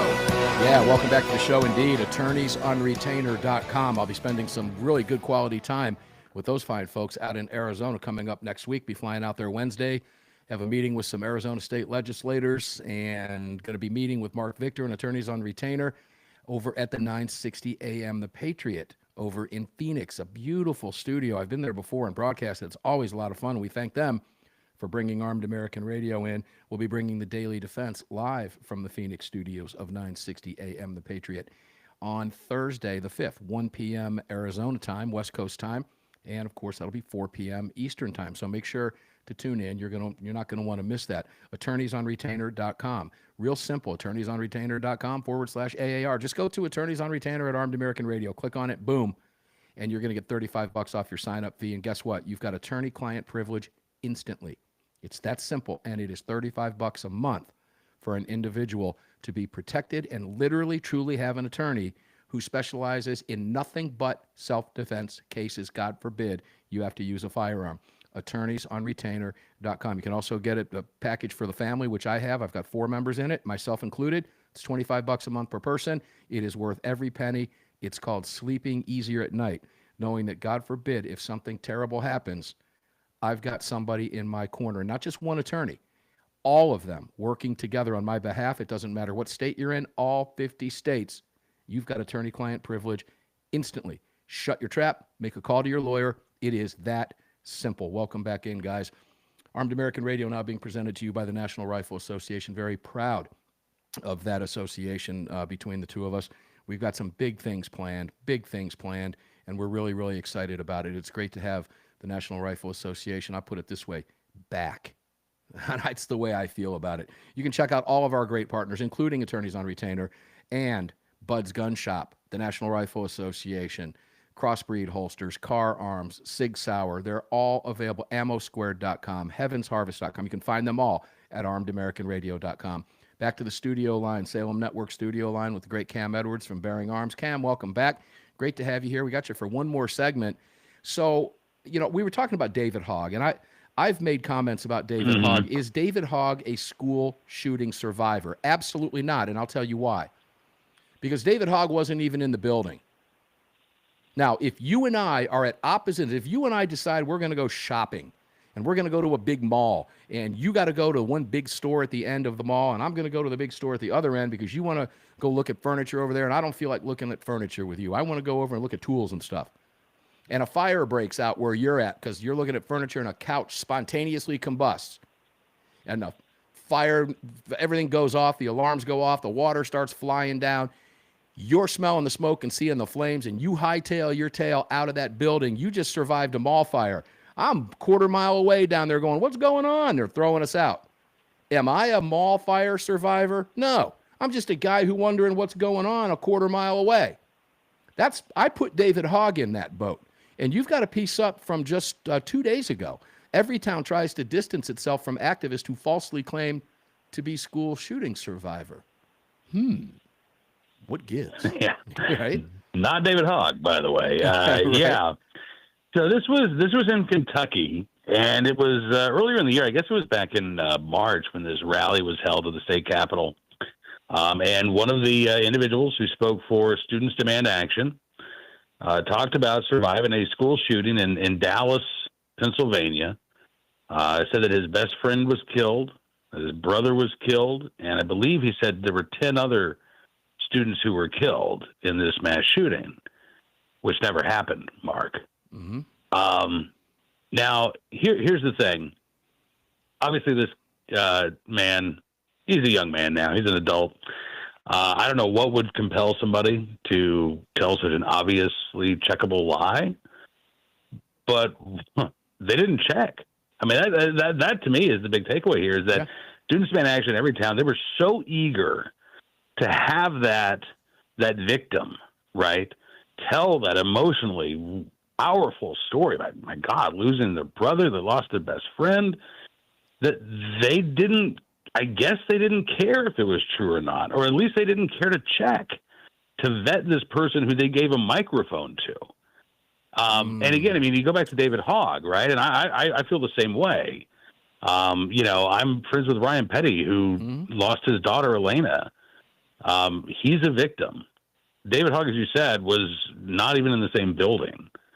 And he has used this tragedy to, he's turned it into a career, right? And he's done pretty well for himself. So maybe this young man in Kentucky saw David Hogg as a role model. I don't know.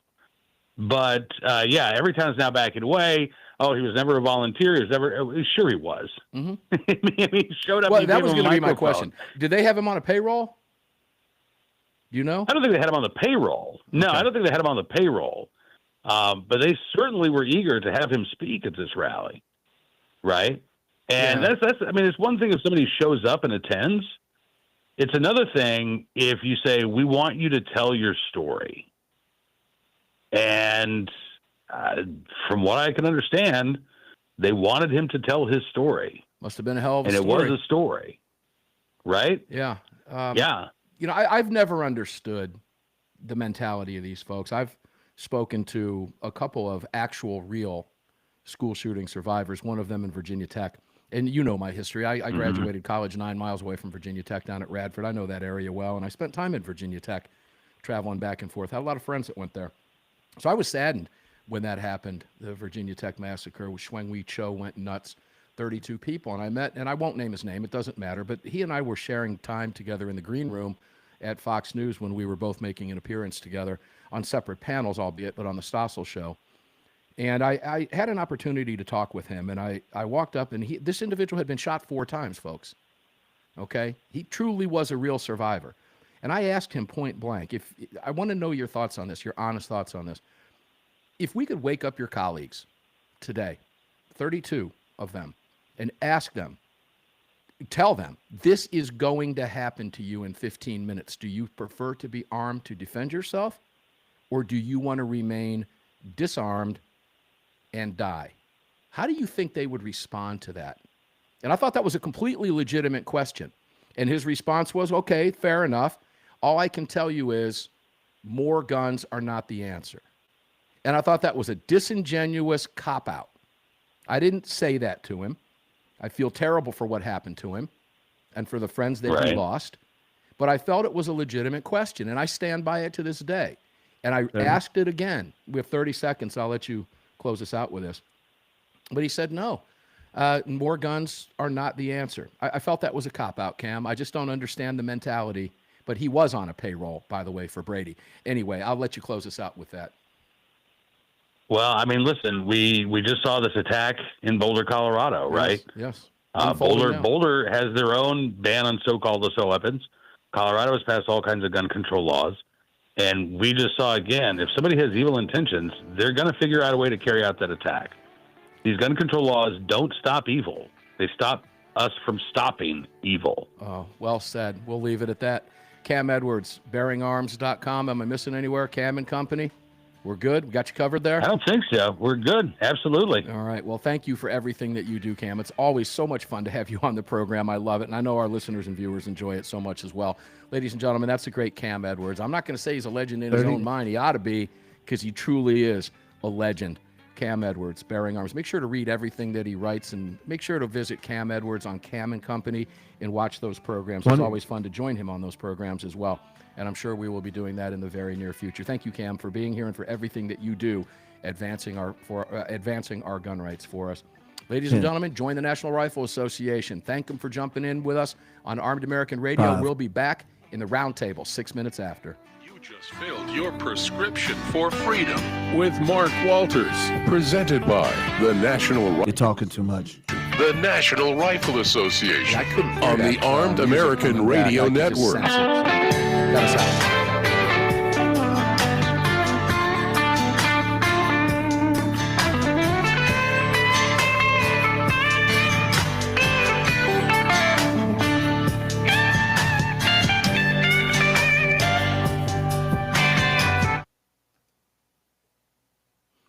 All right, guys, we'll be back at 6 minutes after the hour. Longtime viewers and listeners understand that. The local radio stations, affiliates around the nation, will be running their news, weather, sports, and all that good stuff. And then we'll kick back off for hour 3 in a classic Armed American Radio roundtable with Parkland father Ryan Petty, CEO of Car Arms. We're here in the Car Firearms Group studios. That'll be Justin Moon, fan favorite for a reason. We love our Justin Moon. And, of course, Brad Primo, CEO of Lead Slingers Whiskey. All of us will talk about whatever we want because we can, and they don't want us to. It's always a fun hour with those three.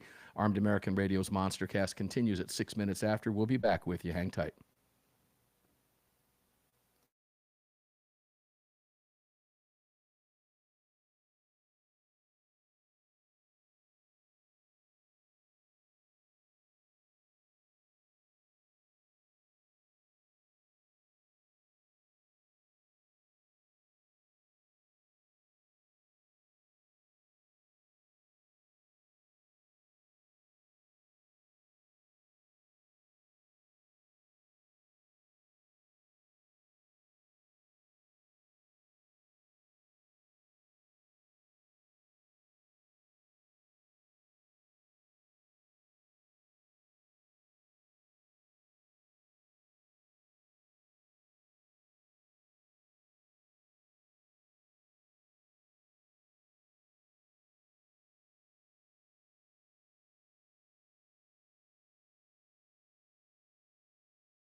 lights and cameras are live. This is Armed American Radio. If they want to take my guns, they're going to have to bring a station wagon and a whole lot of friends because I'm not giving them anything. From the Car Firearms Group studio at the Patriot Mobile Communication Center on the Sig Sauer Platinum microphone.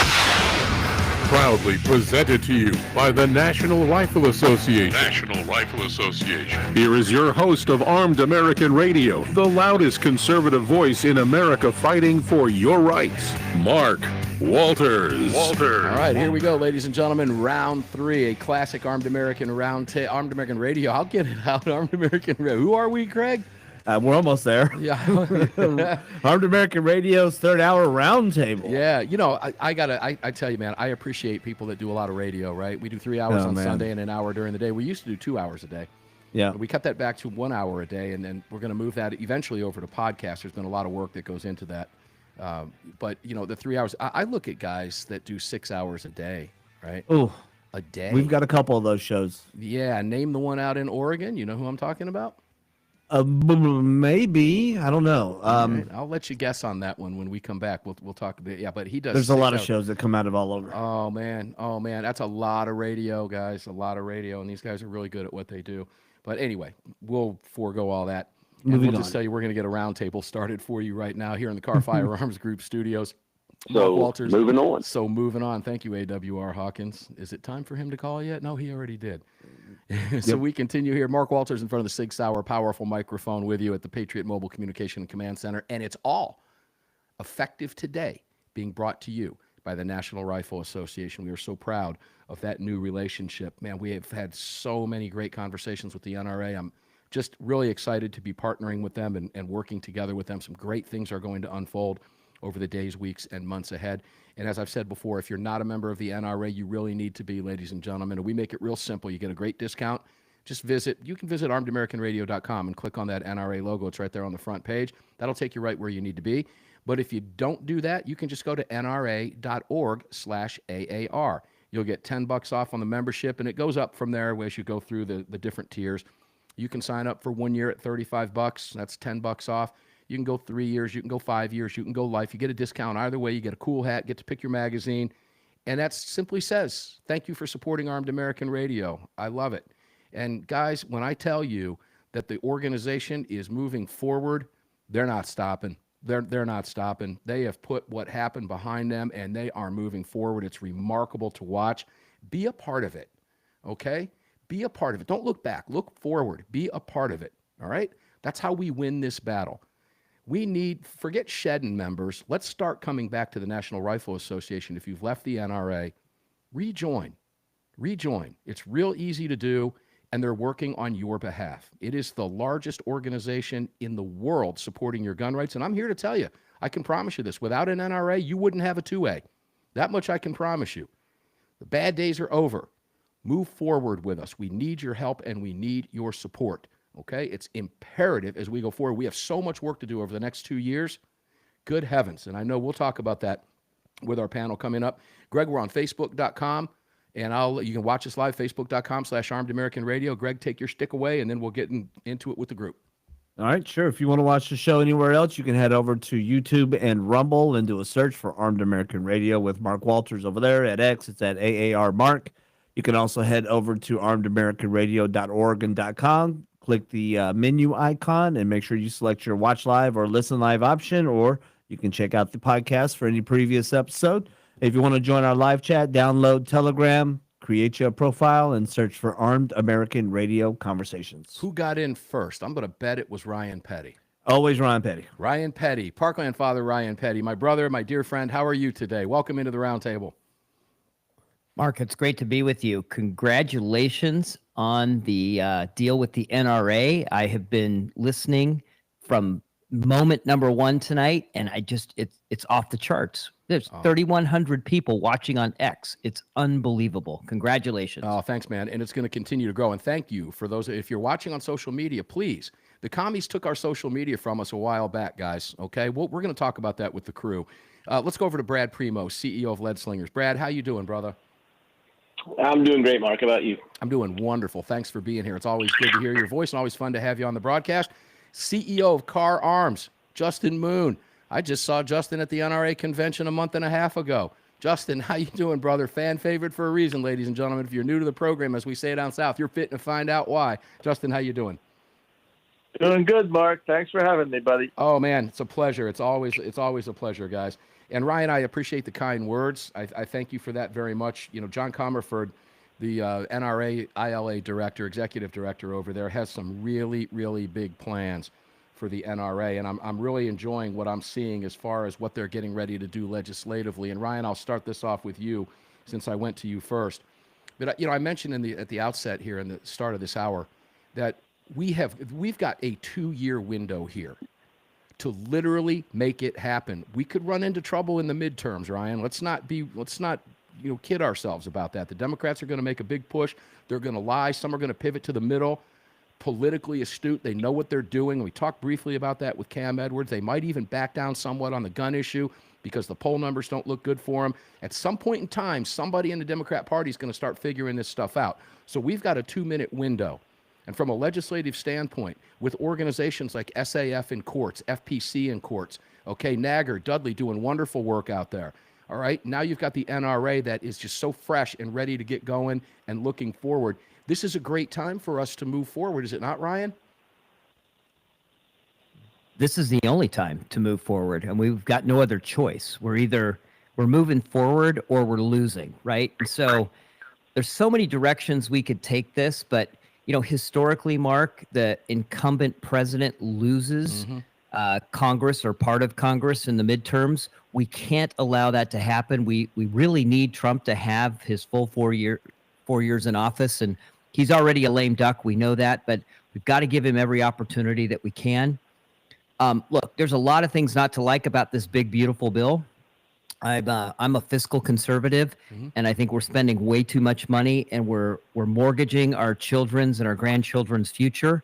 But this is the moment in time where we've got to come together and just get this passed, because there's so many good things in here, particularly, for those of us that support the Second Amendment. And you've got a resurgent and a restored NRA, and I'm really excited. This is the moment. This is the window. Got to get it done now. Can't even wait for what might happen in the midterms. Get it done now. Yeah, and one thing about that big, beautiful bill, Trump is banking on our revenues surging to overcome some of that spending. And I trust that he knows what he's doing there from a business standpoint. Brad Primo, CEO of Lead Slingers, same question to you, but isn't this the time we have to put our foot on the gas and mash that son of a to the floor, Brad? Well, yeah, of course. I mean, that's, if we have to learn our lesson, which is, we have the Democrats, they're on the mat. And the one thing you can say about the Democrats is they don't stay down if you don't keep putting them down. And so, we can't let them off the mat, because when they come back, they always come back 10 times worse. And everybody listening to the show knows that if they get the House in midterms, it is going to be impeachment after circus, after investigation, and more circuses. And it's going to be, like it was last time, but on steroids. And I, for one, don't have the stomach to watch that again. Now, I'm with you on that. The mainstream media so down and out, Justin, right now, that they're going to feed. That'll be a feeding frenzy to the left, because I fear what Brad said is very true, and there are already signs of that. They would love to do it now if they could. But I think the American people are smarter this go-around. If you get your head out of media, Justin, as we've talked about so many times, we all know that Trump's going to likely go down as one of the greatest presidents this country has ever had. And I'll give you an indication of that just from just a basic one. I've got relatives in my family that are so far left, cousins, things of that nature from, various areas of the country that don't even call me anymore since Trump's in office. It's really hard for them to make an argument because it's easy to checkmate them. But how do you feel about that, Justin? Is your foot on the accelerator? Stupid question, but I got to ask it. Well, Mark, there's no way that we're going to cut our way out of this humongous debt that we have. The only way we're going to be able to deal with this debt is to grow the GDP so much that as a percent of GDP that the debt shrinks. So I don't know if the bill is beautiful, but it's big, and it's got a lot of tax cuts in there, and we need the tax cuts. And unfortunately, the way our government's set up, whenever we get taxed, because we get a huge amount of pork with it too, I think we just have to hold our nose about the pork and just get this thing passed. Yeah, I couldn't agree with you more. Ladies and gentlemen, we're getting ready to take our first break. When we come back, we've got a number of different stories. We'll see where the wind blows, where we want to go. We're talking with Parkland father Ryan Petty. Ryan's name came up in the previous hour with the great Cam Edwards. And we're talking with, of course, Brad Primo, the CEO of Lead Slingers, and Justin Moon, fan favorite for a reason. All of the guys are fan favorites. Justin, of course, is the CEO of Car Arms. I am Mark Walters, filling your prescription for freedom here in the Car Firearms Group studios in front of this powerful 6-hour microphone. All of it coming from the Patriot Mobile Ranch. By the way, ladies and gentlemen, patriotmobile.com. AAR is the promo code. Get a free month activation. We'll be back with the boys.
following segment of Armed American Radio is proudly being brought to you by the National Rifle Association. Help us defend freedom by visiting nra.org/AAR and join today. Welcome back to the show. Yeah, we're going to drive that one home for you today, ladies and gentlemen, as we officially kick off our partnership with the National Rifle Association on today's nationally syndicated Armed American Radio broadcast, being heard on hundreds of radio stations around the nation. Really, really proud of that. Was a long time in the making. And guys, the benefits are just huge. So support the NRA, please. If you left them, rejoin them. If you're still a member, re-up. If your membership's getting ready to lapse, it's real simple. Add another 3 years like I did. I went 5 years. Do the same thing for your family if you can, and support them going forward. This is a win-win for everybody. They are making all of the right moves. And you can also check out all of our great partners. You can find them all at armedamericanradio.com, including budsgunshop.com. Budsgunshop.com is our exclusive online retailer. They have everything you need. Everything you need.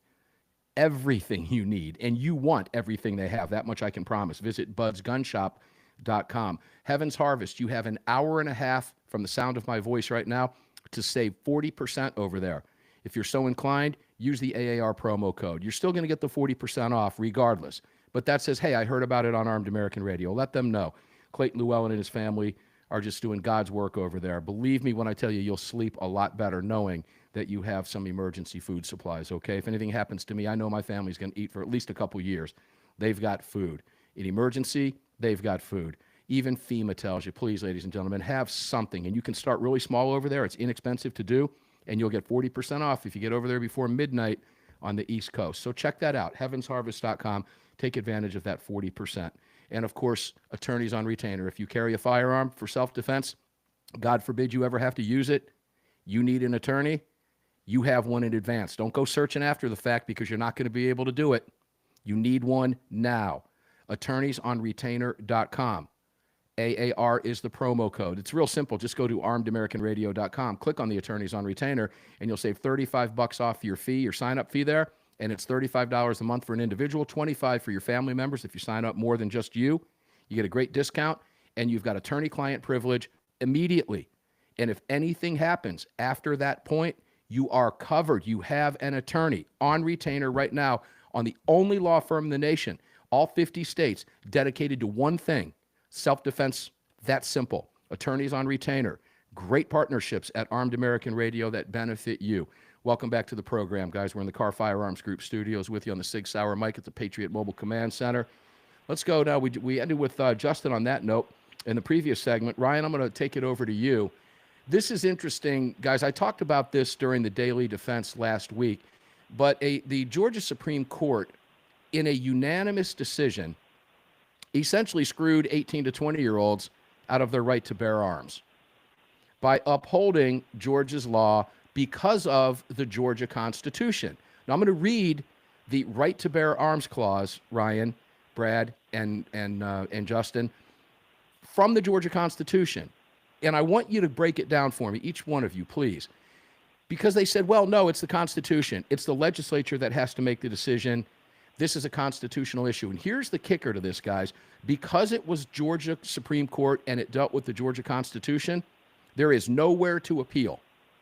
The only thing that can happen now is the legislative body in the state of Georgia makes the appropriate changes, or the Georgia Constitution changes. And I'm here in Georgia, and I can tell you right now, that's a heavy lift. It's not going to happen. Here's what the Georgia Constitution says. The right of the people to keep and bear arms shall not be infringed, but, we all know what but means, right? The General Assembly shall have power to prescribe the manner in which arms may be borne. Ryan, I want to start with you. That doesn't say that 18 to 20-year-olds can't carry, because the right of the people, if you're 18, 19, 20 years old, you are part of the people from a voting standpoint, a constitutional standpoint.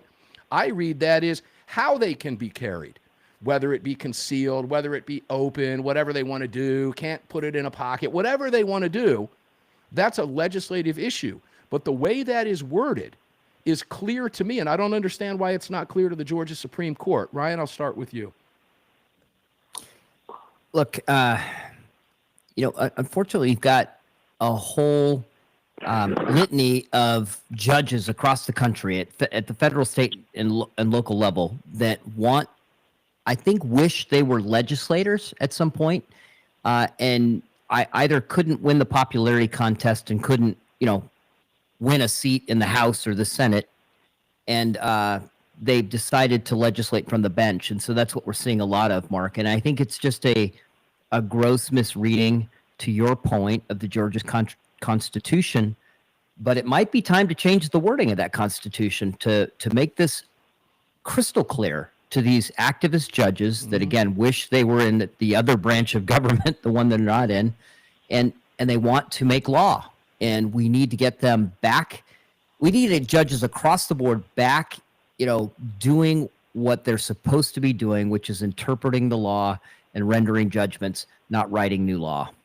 I couldn't agree more. Brad, when you hear something like that, when you're talking about a clear infringement of the right to bear arms. Now, this is a hot topic in a number of states, Brad. As you know, it's going on in Florida now as well. DeSantis has already said to the legislature, get me the bill, allow 18 to 20-year-olds their rights back, because they were taken from them right after the Parkland debacle.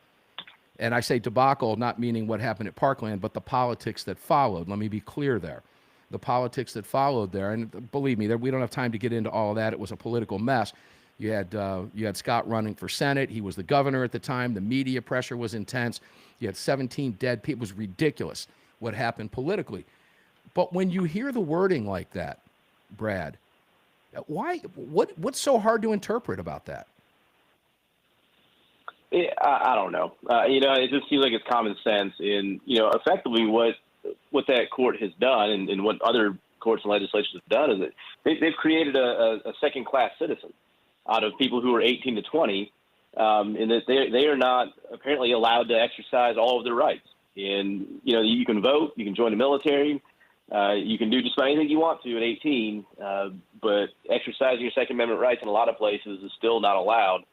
And, to me, that seems like something that the U.S. Supreme Court needs to take up, probably under the 14th Amendment or something like that, applying that to the rest of the states, because you can't there's no such thing as second-class citizens in this country. Like, either you're a citizen or you're not, and you have rights or you don't.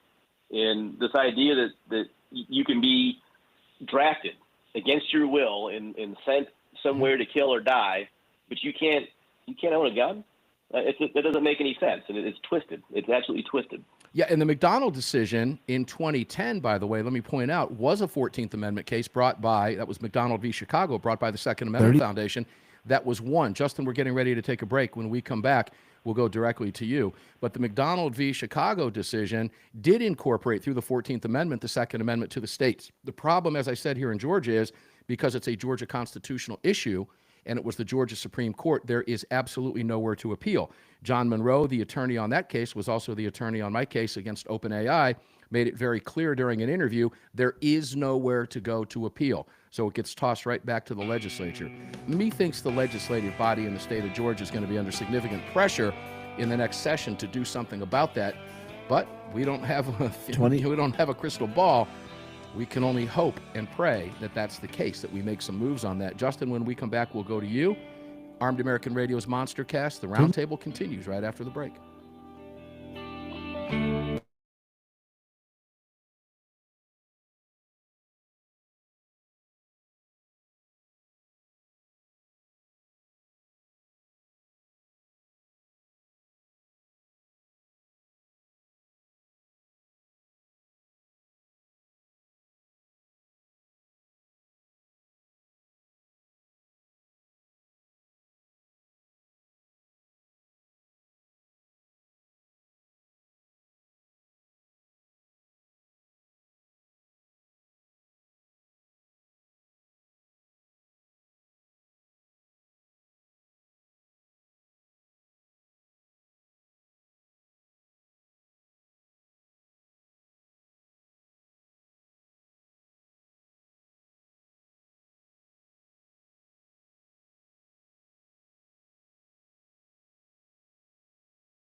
Classic.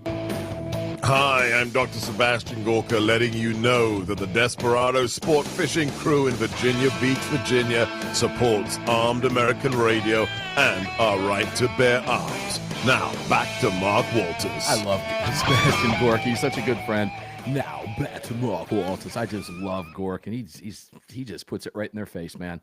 I love him. Thanks for the rejoin, Dr. Gorka. We appreciate it very much. You're in the Car Firearms Group studios with me, Mark Walters. We're now on the downside of the hour, guys. Buckle in because it's going to fly right by. I promise you we'll get to as much as we possibly can, but I will promise you also that we won't get to all of it, but we do have some fun stuff to talk about here in front of the 6-hour powerful microphone for you here at the Patriot Mobile Ranch. Don't forget, if you're watching on your devices or TV sets, this is a Patriot Mobile activated phone. You can do the same thing. It's real simple. PatriotMobile.com/AAR. Activate your phones over there. You can do them piecemeal. You don't have to do 4 or 5 phones at a time. If your phones are paid off and all that, you can do that. Mine were not, so I'm just doing it one phone at a time because that's the way I have to do it. Because unlike Dave Ramsey, I guess I don't have bags of money laying underneath my bed like that cat apparently does. So I'm here, doing it piecemeal like a real person. But Patriot Mobile has my back on this, ladies and gentlemen. They support everything we support at Armed American Radio, and they are huge 2A activists. So stop giving your money away to a woke company that uses that money against you and shouldn't be, but does. Patriot Mobile has your back on all of your conservative values, the sanctity of life, Christianity, your right to keep and bear arms, everything you believe in, they believe in, and they're huge Trump supporters as well. Make sure to check out all of our great partners. You can find them all at armedamericanradio.com, and all of this, effective today, is being brought to you by the National Rifle Association. Justin Moon, CEO of Car Arms, let's go back to you. So, Justin, take it away. I mean, 18 to 20-year-olds get banged. It's here's the deal, Justin. And I was talking with Mr. Gottlieb about this, and you know Alan very well. If this case were brought as a Second Amendment case and heard in federal court, we likely could have prevailed. It wasn't. It's an older case. The ruling on this was very narrow. The Georgia Supreme Court did what it did, showed deference to the Constitution. I read you that clause in there. It doesn't make any sense to me why they read it the way they read it. Manner of arms being carried isn't the same as being able to carry arms. It says the manner. That means how. You can carry it concealed, you can carry it, whatever the case may be. So it's a frustrating decision, but there's nowhere to appeal, and it didn't go to the federal court system. It's not a Second Amendment case in that respect. Therefore, it can't be appealed. Justin, I would just like your thoughts on that. Yeah, I mean, just looking at the Georgia Constitution, it's regretful that they put such a big loophole in it. The loophole's a good word. That's one of the weakest Second Amendment which I've seen at the state level.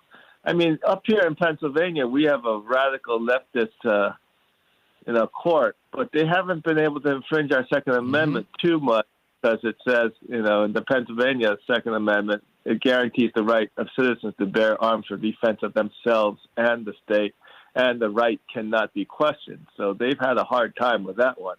I mean, words do matter. If Georgia had an amendment like that, I think it would be pretty hard for them to do what they're doing now. Yeah, and you've got some left-wing states, too, like Washington State. While they keep, crapping on everybody with their anti-gun laws, they do have, there's hundreds of thousands of permit holders. Washington's one of those very weird blue states that's got a lot of gun owners in it. Minnesota's similar to that. But 18 to 20-year-olds can carry. A Second Amendment case was just one up there on those same grounds, but it was a Second Amendment case.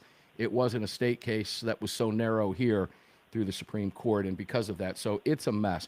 All right, guys, Ryan, I got to go here with this, but New York, I'm going to talk a little bit about New York on a couple different issues.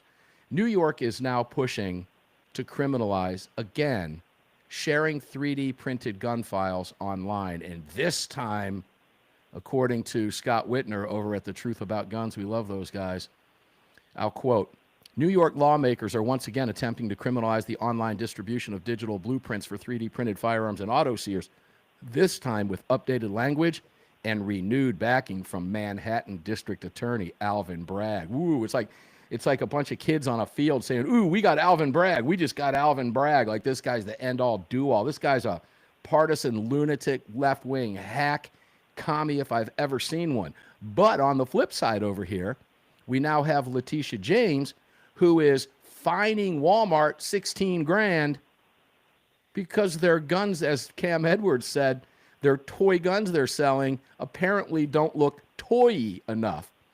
Guys, if you're living behind a blue wall, this is what you got to put up with. Ryan, take it away. Look, I lived in one of those weird states you were just mentioning that was quite blue, but had a lot of gun owners. And look, we talked about this. You've been talking about this during the entire show tonight, Mark, and I think it's come up here in the roundtable. The left will never stop. That's right. They're never going to quit imposing their will on the rest of us. And if they can do that through legislative action, they'll do it. If they can do it through judicial action, they'll do it. If they can do it through executive power, they will do it. They will use any means necessary. And so just because we have our guy in the White House right now doesn't mean that we can take our foot off the accelerator, forget, what it was like just a year ago under Biden, right? We have to recognize that they will never stop. And quite frankly, the best defense is a great offense. Yes, and so well we said. need to be playing offense right now. Yeah, it's the only way we stop this nonsense behind the blue wall, ladies and gentlemen. It's pretty much that simple. But Brad, the stretch that they go to, is this how bad off they are? That the toy guns, to use Cam's words, they don't appear toy-y enough? I mean, my gosh, what are they going to do next? Criminalize putting a car arms bumper sticker on your truck? Yes. Yeah, well, there you Short go. answer, yes. Short answer. Okay, let's move on to the next topic. No, I say that facetiously, but honestly, when you see stuff like this, Brad, it's not out of the realm of possibility because you're advertising a gun company. I could easily see them trying to do something like that. First Amendment be damned. They don't care. Absolutely. Yeah. Yeah, absolutely. I mean, that's one of the things they try to do is control the language, control how you express yourself, and how you express your thoughts. That's how they stamp out opposition. If they basically criminalize, what they consider wrongthink, they can put their opposition in a box and what they try. I mean, they spent the last 4-6 years doing it to us, trying to do it to us. Yeah. Social media, censoring people, and all that. That's what they do. And so it's the fact that they're going after Walmart for selling guns that don't look enough like toys. I mean, that's just an extension of the playbook that they've been running out of for years now. Yeah, it is. It's just flat out asinine. Nothing shocks me at this point anymore, Justin. Been doing this for 17 years on the nation's airways, been writing about it for decades. Nothing surprises me from the left anymore, Justin. Nothing surprises me. Does any of this surprise you at all? Well, no, Mark. I mean, the left is never going to stop trying to take our guns away because, they basically want to turn us into slaves and chattel. So it's kind of hard to make the slaves do what they want if the slaves are all armed with guns. It won't be long, Justin. They'll be coming after the little goat guns, right?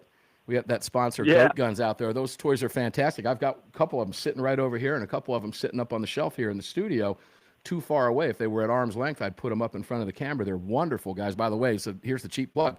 But visit goatguns.com because believe me when I tell you, Letitia James and Alvin Bragg, because they have him on their team right now, would probably love to take those away from you because they certainly don't look toy-y enough. Ryan, you've seen the Goat Guns, man. I mean, it is really ludicrous, but they will stop at absolutely nothing. And just when you think the bar can't get any lower, Ryan, they go lower. I'll let you take us to the break on that. One more segment to go after this. Go for it. It's fun to talk about, though. Look, I'll go back to something I've said a number of times. I as I'm staring at my collection of goat guns over here next to my desk, Careful. I actually had to buy They look scary. I actually had to buy the rack, Mark, to be able to hold them all. But look, the left plays to the folks that want to be governed. And unfortunately, we have so many people in America right now that want to be governed, and they're begging for the left to govern them harder. Govern me harder. We were talking about that on last week's Daily Defense. Cracked us up. Yeah, it won't be long. You'll see that on a lefty bumper sticker. Govern me harder. It is remarkable. We have one more segment with the crew, guys. Don't go away. We'll be right back.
The following segment of Armed American Radio is being brought to you by AttorneysOnRetainer.com. AttorneysOnRetainer.com. Visit them today. Welcome back to the show. Yeah, welcome to the show, indeed. Welcome back to the show, indeed, I should say.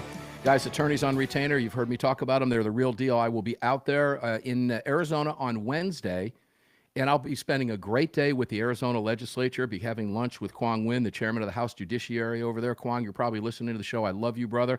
Can't wait to see you on Wednesday. We're also going to be having lunch with the House Counsel. There's a lot of fans of Armed American Radio. Of course, we air in Phoenix, that are in the legislative body. So it's going to be really fun. Proud and honored that they asked me to join them in the legislature on Thursday. So we're going to head from the airport straight over there. And then on Thursday, I will be sitting in the 960 AM Patriot Salem Radio Network studios in downtown Phoenix with Attorneys on Retainer, having a great conversation on site in the studio. Going to be an awful lot of fun. I understand it's going to be filmed as well.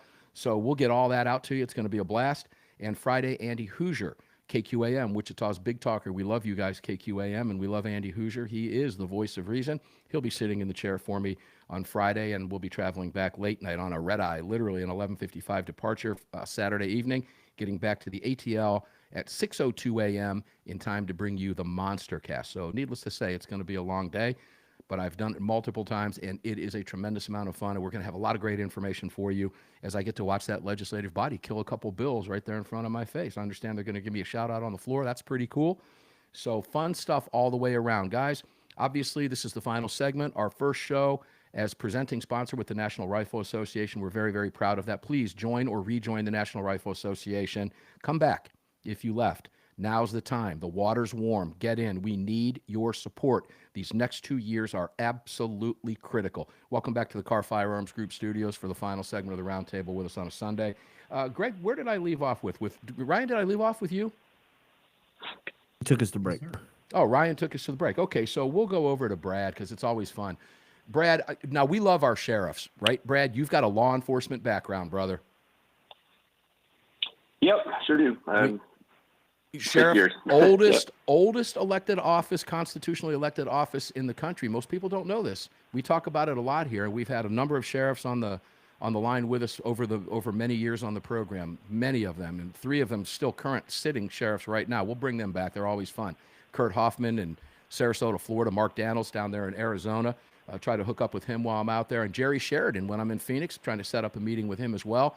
So we love our sheriffs. Now we got one in Washington. AWR was writing about this, and I didn't have a chance to get with him when he was on the program with us in the first hour. Washington sheriff will not enforce permit to purchase gun controls in Washington state. This is Pierce County, Washington Sheriff Keith Swank. He made clear this week that his office will not enforce the state's newly passed permit to purchase gun control. So what we've got here, Brad, is basically a copycat of a FOID card, firearms owner identification card. And he says, no, I'm not going to enforce that. Now, I don't know how that's going to play out and what that means, but the bigger portion of this story, the real crux of this, is that the sheriff has the ability and is using it and saying, no, I will not enforce unconstitutional gun controls against my constituents. That's a beautiful thing. From a law enforcement perspective, your thoughts? Yeah, absolutely. I mean, that's the beauty of our system actually working. In that, a sheriff, a good sheriff, an elected sheriff, is actually the first line of defense for the citizens' constitutional rights. I mean, we think about law enforcement as being the guys they catch bad guys, put bad guys in jail, or they pull you over speeding or something dumb like that, But really, if you're doing the job correctly, what you're doing is you are protecting people's constitutional rights. If you're doing the job correctly, and it sounds like this sheriff has the right idea. So kudos to him, and we need more like him. Absolutely, couldn't agree more. Justin Moon, CEO of Carr Arms. As the elected sheriff of Pierce County, I am committed to addressing serious criminal activity to ensure the safety of our community and uphold the constitutional rights of all citizens. Recent state firearm regulations affecting licensed firearms dealers and introducing additional permit requirements for firearm purchases beyond the state's existing enhanced background checks. Remember, ladies and gentlemen, we're talking about more gun control on top of more gun control on top of gun control. And he continues, raise concerns regarding their alignment with constitutional rights. To be clear, the Pierce County Sheriff's Office will not engage in enforcing politically motivated mandates. Instead, we will continue to prioritize enforcement efforts on criminal activities that pose significant threats to public safety. Oh, Justin, that's music to the ears, isn't it? Well, God bless that sheriff, because, I'm sure the governor's going to come down on him pretty hard for doing that. But they'll try. Yeah. But I don't know. I don't know what that means in Washington yet. I mean, we've seen the same thing in states across the country, Justin. We've seen it in Colorado. We've seen it in other places as well, where the sheriffs have stood up and said, no, absolutely not. In fact, we saw it, if you recall, Justin, in New Mexico, when Governor Grisham decided, we're going to suspend permits inside the city limits of Albuquerque. The Democrat-elected sheriff said, no, you're not. We're not going to enforce it. The Democrat Attorney General or State AG said, no, you're not. We're not going to enforce it. So it is refreshing to see that, is it not, Justin? It is refreshing, and we hope that the sheriff and the people of that county stand up to the political pressure that might be coming their way. But, you got to think that there's a lot of patriots out there, so hopefully they're able to resist. Yeah, and Washington is, as we said, Washington is one of those weird states. You have a lot of gun owners. Pierce County, obviously, one of them, and this sheriff has said, no, flat out, my foot is down. I'm not going to do it. Now, I love the answer to this question here that I'm going to ask you, Ryan, but who is your sheriff in Polk County, Florida? My sheriff is Sheriff Grady Judd. Okay, so Grady Judd made a name for himself, guys, listeners, a number of years ago when a scumbag killed 2 police officers and a canine when he was busted with about 20 pounds of drugs in his trunk. And if I'm not mistaken, it was some Jamaican dude. And they did a Terry pat on him. The cop that originally stopped him out on Interstate 4 did a Terry pat on him, and he had the gun in a crotch holster that went unnoticed by the officer. That officer was shot and killed. Responding officer with a canine gave chase through the woods. He was shot and killed with the other officer's gun, I might add, and along with his canine. And it took a few days to find this guy. They finally found him in the Florida Cypress out there, coming out from under I guess it was a big log. And the first thing he did when he came out, his handgun came out, or the officer's handgun, not his, because he was a dirtbag, but he had the officer's stolen guns, and he came out. And they just peppered him with about 65 rounds. And when he was asked at a press conference why they shot him 65 times, Ryan, do you remember what Grady Judd said? We ran out of bullets. That's because we ran out of bullets. Now, Grady Judd has had, I guess, the real change of heart in Florida over guns over the years. He used to be the president of Florida Sheriff's Association, and he kind of fought us a little bit on open carry down there. But nonetheless, Grady Judd has had a great turn for the better down there, and he's a great guy. So the sheriffs are out there, Ryan, and you've got a good one. Ryan, thank you for being here. We appreciate it so much. We love you on the program. Thanks for filling in, taking over for Neil McCabe. Nobody can come close to you, brother. Brad Primo, CEO of Lead Slingers. Thank you, Brad, for being here every single week. Your wit and wisdom and humor are always fun on the program. And Justin Moon, you are a fan favorite for a reason. I do want to point out, Rod of Iron Festival coming up in October, right? It's right around the corner, Justin. Thank you. Have a good one. Justin Moon, CEO of Car Arms. Rod of Iron Festival coming up in October. We have time to talk about that, but nonetheless, if you can start planning that now, would love to see you up there. If at all possible, I'm going to get up on that stage and play some guitar for you. You never know, but we're about there. Armed American Radio's Monster Cast. So proud of our association with the National Rifle Association, beginning effective today. Thanks for tuning in. Mark Walters filling your prescription for freedom here in the Car Firearms Group studios on hundreds of radio stations around the nation on this powerful SIG mic. It's all being brought to you by the NRA. We're going to get up and do it again tomorrow because they don't want us to. Enjoy your day. Stay safe. See you on the radio. You just filled your prescription for freedom with Mark Walters, presented by the National Rifle Association. The National Rifle Association on the Armed American Radio Network.